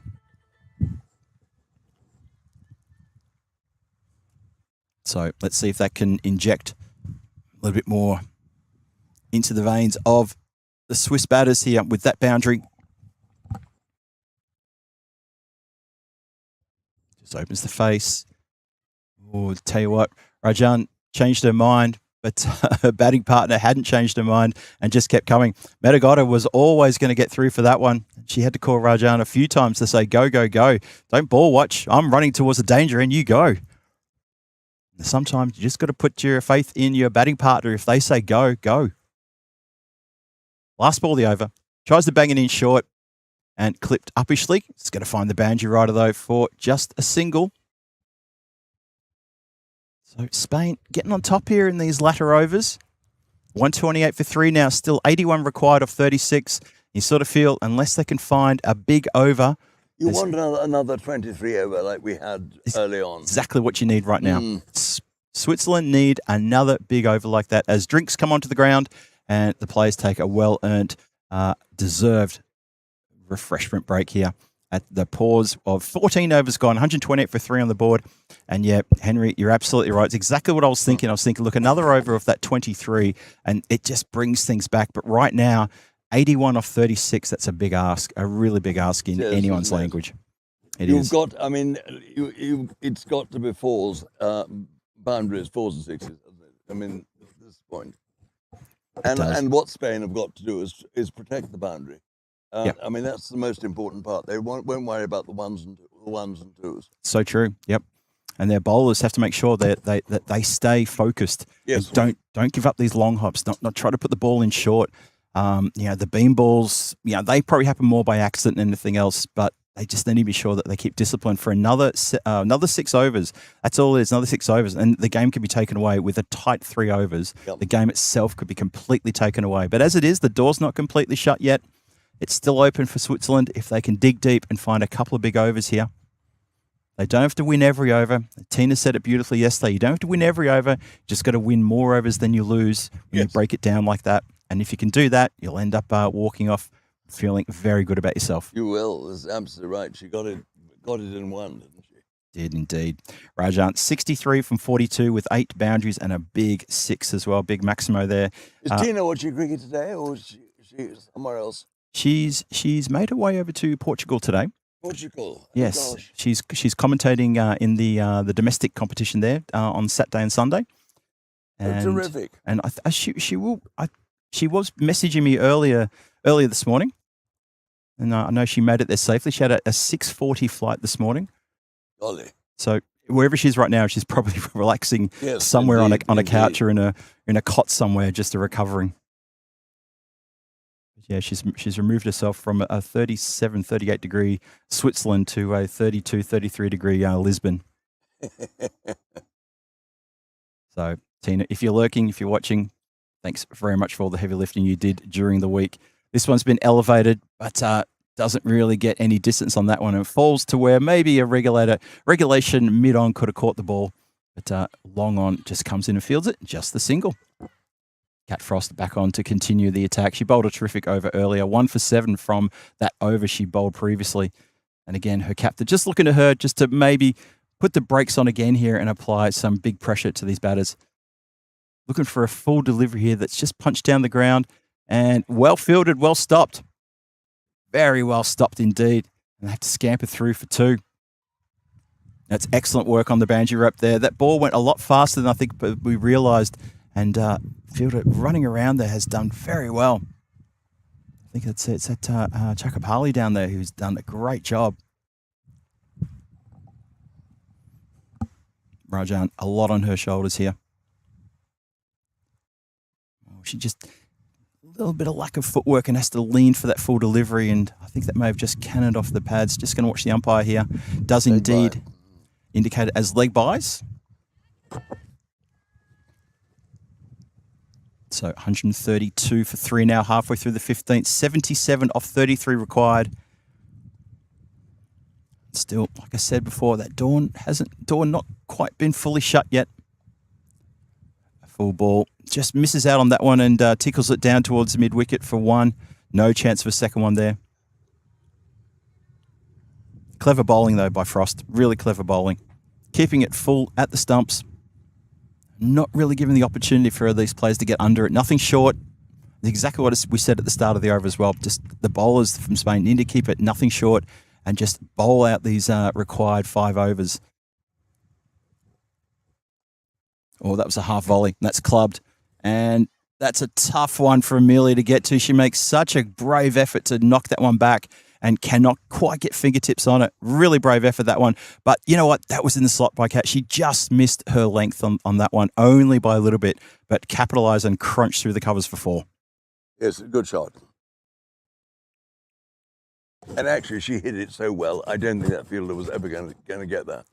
It was a brave effort, though, wasn't it? Of Really course it was, threw but herself. I think it was So it good. was. I don't think it was ever going to work. I think she was just a little bit too far away. Yep, I agree. And this one is a better length, Yorker length, and just drops the bat on that one. Gives Amelia a better chance to collect and throw. Very strong arm indeed. So that is 15 overs gone, 138 on the board for the loss of 3 wickets. 10 runs off the over. So good over there for Switzerland, but it's still short of what they need to be scoring, but still a good over nonetheless, and good intent being shown there constantly. Hello to Ray Tipping, who also joins us in the chat, and also great to see Lily Panda still with us. Chris Smith as well. Great to see you all. Thanks for joining us here today. This is the only match we're playing today, and it's a good one. It's turned out to be a very good contest between these two teams, with Spain putting on a very good score on the board of 208 in their 20 overs. But this response from Switzerland has been excellent. Really, really good. Really gutsy and determined. Rajan is still trying, still hitting the ball hard, going out towards the leg side. And they're going to get back for 2. Well run. Back for 2. Rajan goes up to 72 off 47. It's quite a long bound. I mean, it looks a bit longer, that one. I'm sure it's not. And I Does don't a know bit. why you feel that 2 is rather easier there than perhaps the other. I don't know. Is it an optical illusion possibly because we're sitting here? I'm not sure. I haven't watched it from over on the other side of the ground, so I can't compare. No. Oh, no, I'm sure it probably is illusory. But Yeah. So just a single there, 141. Captain Metagotta. See if the captain can try to dig deep here and find something for her team. Oh, bangs it in short, club down the ground. The wrist protection, though, she doesn't really get everything on that one. And just the one. It does go straight to the player who's almost straight behind the umpire there. and she ought rather more on that. It might well have been a catch. Yeah. Rajan frees the shoulders. Oh, what a shot that is. You like that one, Henry? Yes. I like that one. 6 runs. Lovely shot. Oh, did you see it? That was our umpire who does the little bouncing Yep, 6 it there was as well. Not quite Billy Bowden, but it was halfway there, wasn't it? Billy B, not Bowden. Love a bit of Billy Bowden, really do. He was over there in Malta, wasn't he, with you? No, he wasn't. No, he wasn't. Who? No. Which was the umpire? There was an umpire out there I'm sure I've heard of. Never mind. Wasn't Bowden. I can't remember. Oh, I can't remember either now. That's a shocker. Oh, bangs this one in short. You shouldn't be bowling short to that player. Rajan gets away with that one. Hits it straight to Amelia, who does the good fielding on the boundary rope. Rajan has picked her out beautifully. She'll think that was an opportunity after hitting that wonderful sweet Maximo, and then just follows up with a single. So one more to come to complete the 16th. It's 149 for 3, 60 runs exactly required off, 4 overs and this delivery. Clubbed, hit with good purpose and good strength and good power as it finds the boundary. What a way to finish the over. That's good. 15 off the over. Switzerland win the over with that 15 runs as well. That's more, if they get another couple of 15, that'll bring them somewhere near it, won't it? It will indeed, yes. Well, we said they needed another big over. They've delivered 15 runs in that over. So that's 56 needed off 24 now. As the wind's starting to pick up once more. I don't think we're fingers crossed we don't have a repeat of yesterday's, I don't even know what to call that, a mini storm that struck us, struck the ground, but I think we were worse off here. It was a sort of mini cyclone, wasn't it, almost? It was incredible. So when that hit, the ferocity of the wind that was coming straight in our face, if they'd been changing over the portable toilets, then there would have been all sorts of trouble. They would have to definitely stop the match, stop the broadcast. Yes, one doesn't hardly dare think about that. Oh dear. Good afternoon to Ray Tipping, who says hello to both Henry and myself. Good to see you again, Ray. Punch down the ground for just a single.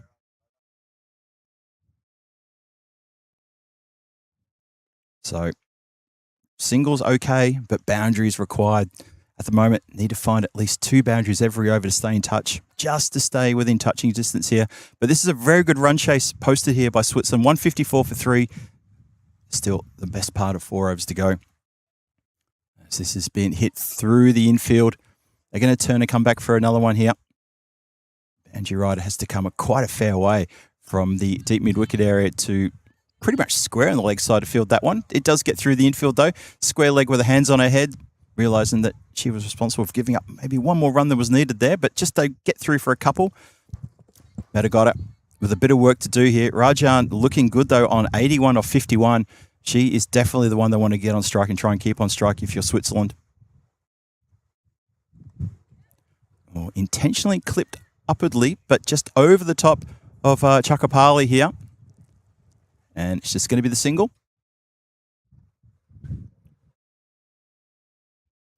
Yes, they've got to try and the batsman to improvise a little bit to stop hitting the ball down the ground for one. Yes. They've got to try and find a way of getting a gap there, getting into the gap. Rajan swings hard at this one. She comes down to meet the ball. She's managed to pick out the lone boundary rider, though. Gets a couple, but only a couple. Yep. They need a couple of boundaries in this over just to make sure they stay in touch. 52 off 21 is the equation. That ticks down to 50 off 20. 50 and even 50 off 20 deliveries. And that's why we're saying boundary is needed. At least a couple of boundaries. They love to finish with a flurry of 2 boundaries here. Let's see if they can do it. No. Oh, well bowled. Very well bowled. Did the batsman in the air then? Didn't she? Yes. She held it back very cleverly. That was very clever indeed. Yes. Good dot ball. At a vital time, pulls out the dot ball. Yes, absolutely. Rajan goes to tickle it around the corner. Once you get it past that player there, it's going to run away, and it does get past. Looks like that is that Mushtaq out there who gets it completely wrong. The bounce also tricks her as well and finds the boundary rope. So 10 runs off the over, 163 for 3 with 3 overs to go. It's 46 required off 3 overs. Oh, boy. So once again, it's looking really, really good out there. Yes, it's 15 and over. It's a hard ask, and it won't happen more times than it will. But who is to say this is not going to be one of the ones that it does? Exactly. It would be wonderful if Switzerland got there. So true. But it's you feel that this is a game the Spaniards might lose rather than Switzerland win if they get it wrong. It's true. But we'll see. It's almost a case But of... I think you have to say at this moment the odds do favour Spain. Do you almost feel the first team that blinks is the team that could almost come undone? I know. Possibly. Hello to Hannah Barrington, who joins us in the chat, tuning in from Fremantle, Australia. Thanks for joining us today, Hannah. Fremantle, Australia, wonderful place. Goodness, yes, I've had some wonderful adventures in Fremantle. There you go, Hannah. That's something to lock away, that even Henry Blofeld has fond memories of Fremantle and the adventures that he's had there. Fantastic stuff. Thanks for that, Henry. Club down the ground. The chase is on. And Fielder gets down for that one. Just to flex off the leg, let them get through for a second. I don't think that's going to upset Spain that much at this point, but they want to make sure they keep a cap on those. As long as they stop the ball going over the boundaries. As long as they protect the what boundary. Spain have got to do. Absolutely. Hello to Julian Dawson, also in the chat. Julian's laughing at our discussions about the smell-o-vision. Goes aerial. This is going to bounce just safely. One bounce and cleanly, well, not quite cleanly fielded, but fielded nonetheless. Doesn't find the boundary, though. That's the most important thing for Spain and also for Switzerland as well. Doesn't find the boundary. So that's a couple of deliveries gone. The ask is getting quite steep now. This one is sent out square of the wicket. Looking for 2 on the arm. And scamper back for 2. Bowler doesn't take it cleanly, but there was no chance of a buzzer there. As the batters both pretty much ran past the mark. Yes. So 2 runs there. So 5 off the over so far. 3 balls in. and 5 off the over so far. Rajan having a little cheeky look over her shoulder to see who's at fine leg. And she clips it through the hands of third. Oh, Blue Suede Shoes just misses that one, Henry. Four runs. Oh, dear. Look at this. Blue Suede Shoes. Oh, goodness me. Yeah, don't step on my Blue Suede Shoes. Well, the ball's almost bounced on her Blue Suede Shoes. It pretty much almost gave her a bit of a sand shoe crusher right on top of the Blue Suede. Finds a very important boundary, and it's a no ball to boot as well. So we got a free hit. Yes. Oh, well. Oh, what a time to bring out the free hit. Spain. The last time we saw a free hit, we had 23 runs in the over, didn't we? We did indeed. Oh, boy. Free hit. Rajan boshes this one out towards the fielder, who gets down and does very well to protect the boundary. That ball took a little bit of a bounce just as it got to her, so very good anticipation there and manages to prevent the boundary. Rajan cannot find the boundary rope. She has already marched into the 90s. In case you missed it, she's up to 94 or 57. And what amazing innings this is from her. Metagotic goes downtown with a big strike. She's going to find the boundary, though. She does indeed. Oh, boy. What a run chase we got here now. This is exciting stuff. That was a terrific stroke. Well done, her. Magnificent response. She really has got nerves of steel.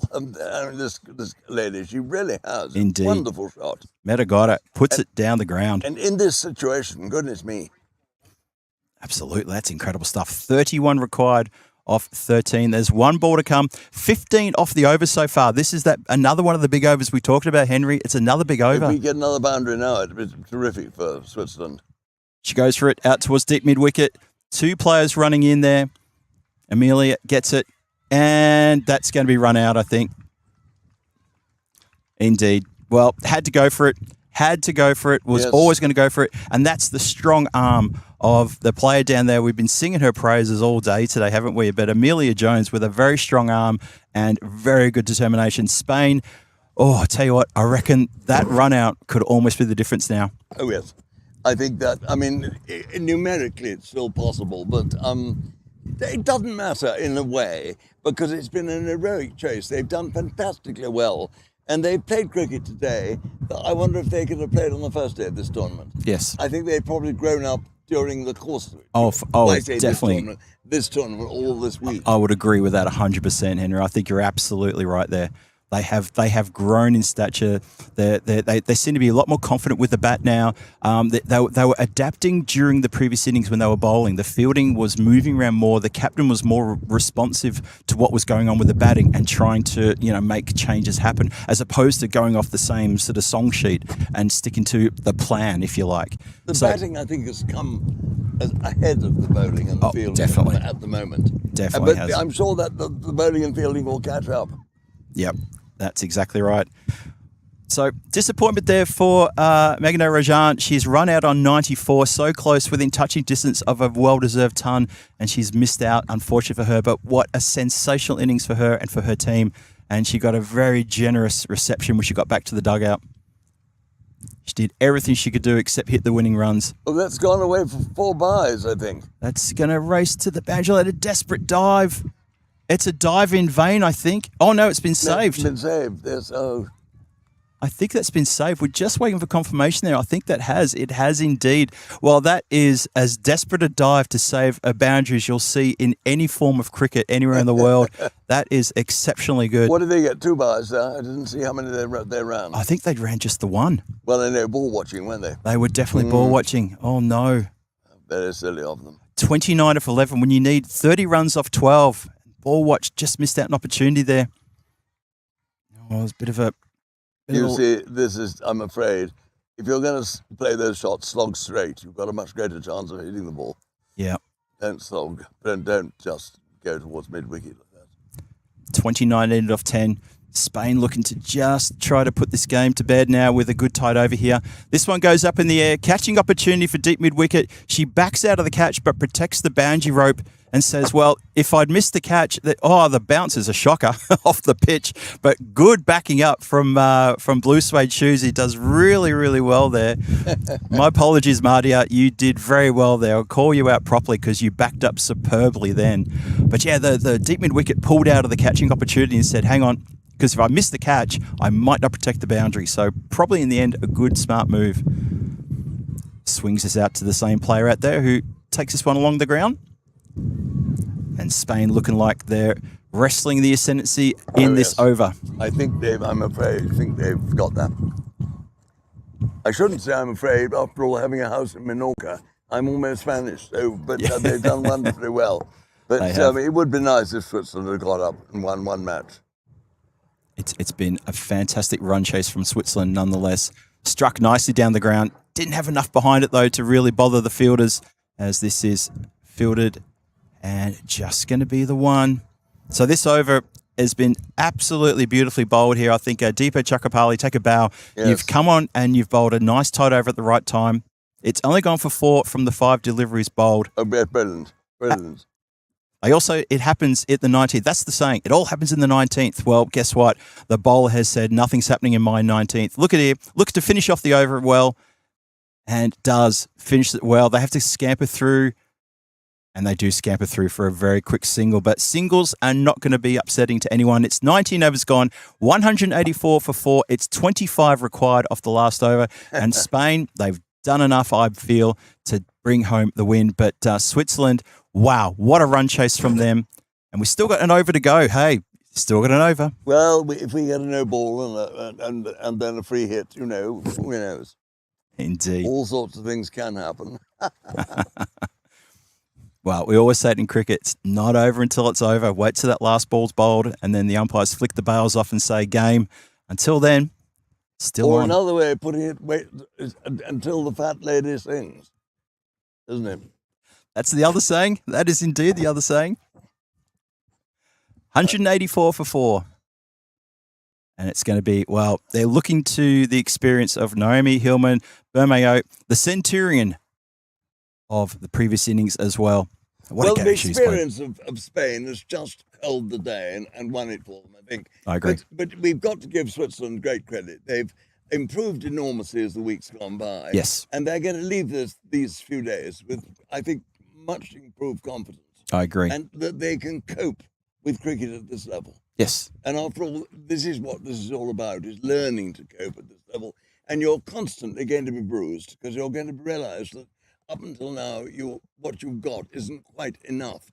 But with experience and talent, Yes. you can make good on that as time goes by. Perfectly said, I thought. Really well said. So, the shout for leg before. Oh, out, isn't it? Out. Have a look at this one. Oh, and it's the stumping. Excuse me. It's great quick work behind the stumps. Well, Velasquez have done a brilliant job. They're whipping the bails off in quick time. Just goes bang. And Melissa Pena, who is a big hitter, maybe there was a little bit of hope there for Switzerland when she was facing, but she's going to hawk that one down into the next village. Missed it completely. And the bails have been whipped off quick smart, and Square Leg has concurred that she was not back in a crease. Don't know if we'll see the replay again, but that was a very good bit of glove work. Had she got hold of that, it had gone into the next country, I think. She really put everything behind that. I noticed we've got a few planes flying overhead at the moment because obviously we're not that far from the airport, and it could have been, she could have hit it so high that even the stewardess would have told the ball to sit down. It could have gone that high. She is capable of hitting it a long way, but as it is, she has been dismissed, and that is the 5th wicket to fall. So 184 for 5, still 25 runs astray, and only 5 deliveries to come. It looks like Spain are going to get themselves over the line here, and what has been a really well-fought contest here on this wonderful Friday. Hit up in the air, and the dolly catch is taken as easy as you like. 2 in 2 there for Naomi, who cannot believe her luck. Her maiden T20I 100, plus a couple of wickets in a row here, just in the dying stages of the game. And Switzerland are not going to make the runs, but my goodness, they're going to take a lot out of this game, and they should as well. A lot of heart they'll take out of this game. A lot of positives. Not being able to notch up a win all week, and this has been such a good fight in this run chase. They don't want to lose another 2 wickets and it's over. I think they've got to just play it out now. They've done well. They've done very well. And I know not getting a victory is ultimately irritating. But nevertheless, they've taken giant steps up the ladder, I think. Oh, yeah. I would agree with that 100%. And Spain have held their nerves when they were really challenged in those middle and latter overs, weren't they? When Rajan was on fire and really challenged. And they a few times, slight wobble, a little bit of a buckle, but then they brought it back when they got a wicket. Then everything seemed to sort of right itself, and they just head down, and they got back on the job. And all credit to Spain for wearing that storm. And all credit to that lady on the sky leg boundary. Absolutely. With that wonderful arm. Really, I thought. Oh, yeah. Almost made the difference at one stage. I love to count up how many runs that Amelia has saved. Yeah, indeed. And not just with the scampering around the boundary line, but also with that arm of hers as well. Quality. Yep. Oh, the throw beats the keeper, beats the backup. Oh, is this going to be the first 4 overthrows? Watch it Yes, is. it is. Oh dear, that's the first. Is that the first one for the week, Al? I think. Oh wow. 4 buzzers. 4 buzzers indeed. Well, that's not going to impress the Spain at all, but it's not going to stop the victory going their way. But still, it's just a bit of a blemish there. So, a couple of wickets. It was a hat-trick ball and ends up going for 5. Isn't it amusing, though, all the odd quirks and things that can happen? I mean, it's hysterical, really.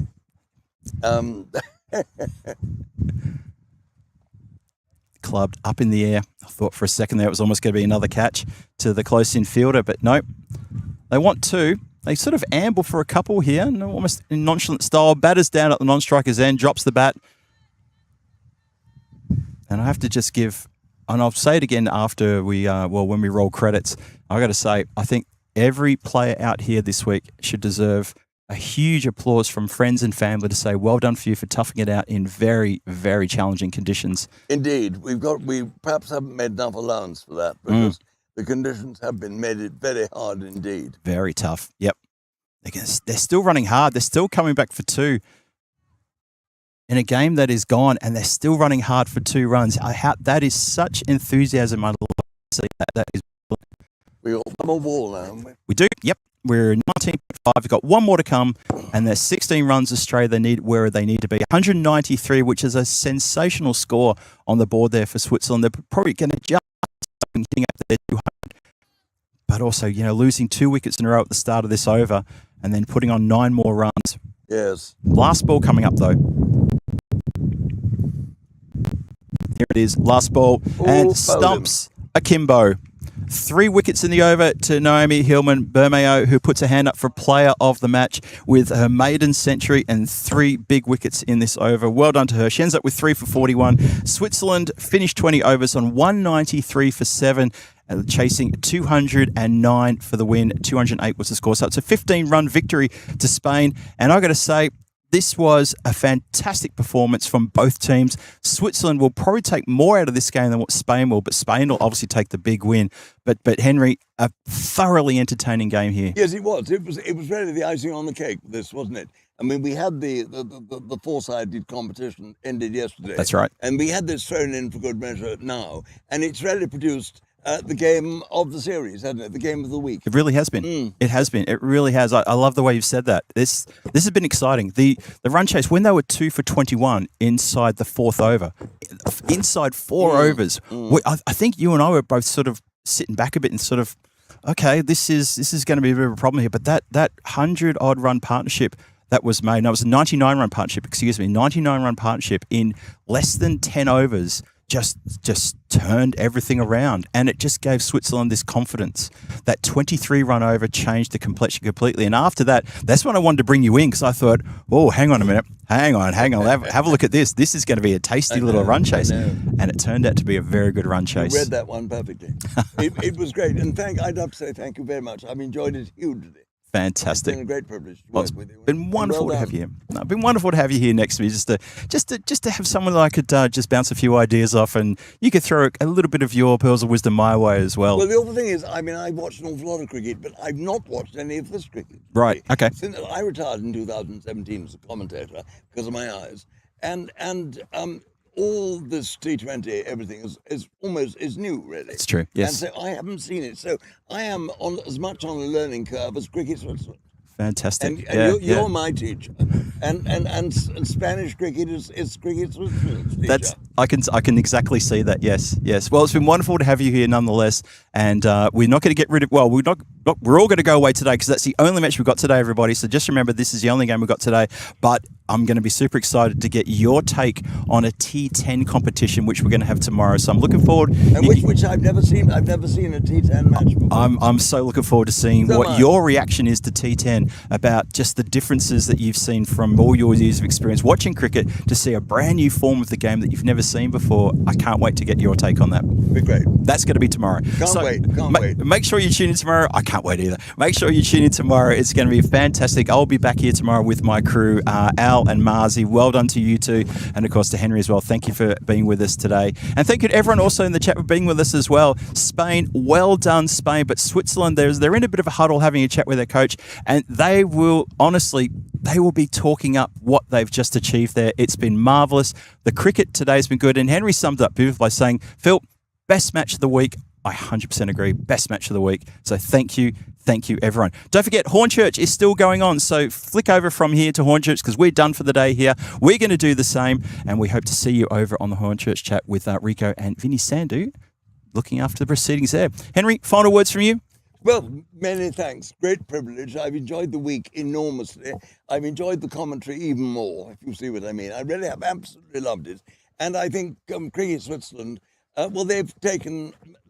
they started at ground level. They've reached, well, if not the South Col, certainly base camp, haven't they? They have definitely done that. They've come forward a long way, and I think we'll see much more of them.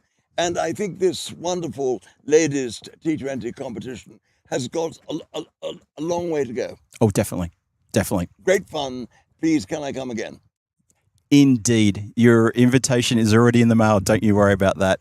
All right, on that bombshell, I think it's time for us to say goodbye. Thank you for joining us this week. We hope you've enjoyed this competition, the women's cricket this week, as much as myself and Henry have enjoyed it. And you just heard there from the man himself that we have had a fantastic time here. And there's going to be more tomorrow because ECS Switzerland men's competition starts tomorrow, 9:30 tomorrow morning here, local time. Check your guides and check ECN.cricket for all the details there. But for today, that's all from the MBAC Cricket Ground. Switch over to the Hornchurch action, which is currently coming to you live from the United Kingdom, and stay with us on the European Cricket Network. Thank you for your company today. Thank you very much for your company all week as well. Stay safe, stay fun, stay happy. We'll see you back here tomorrow for the ECS starting tomorrow. Cheerio till then.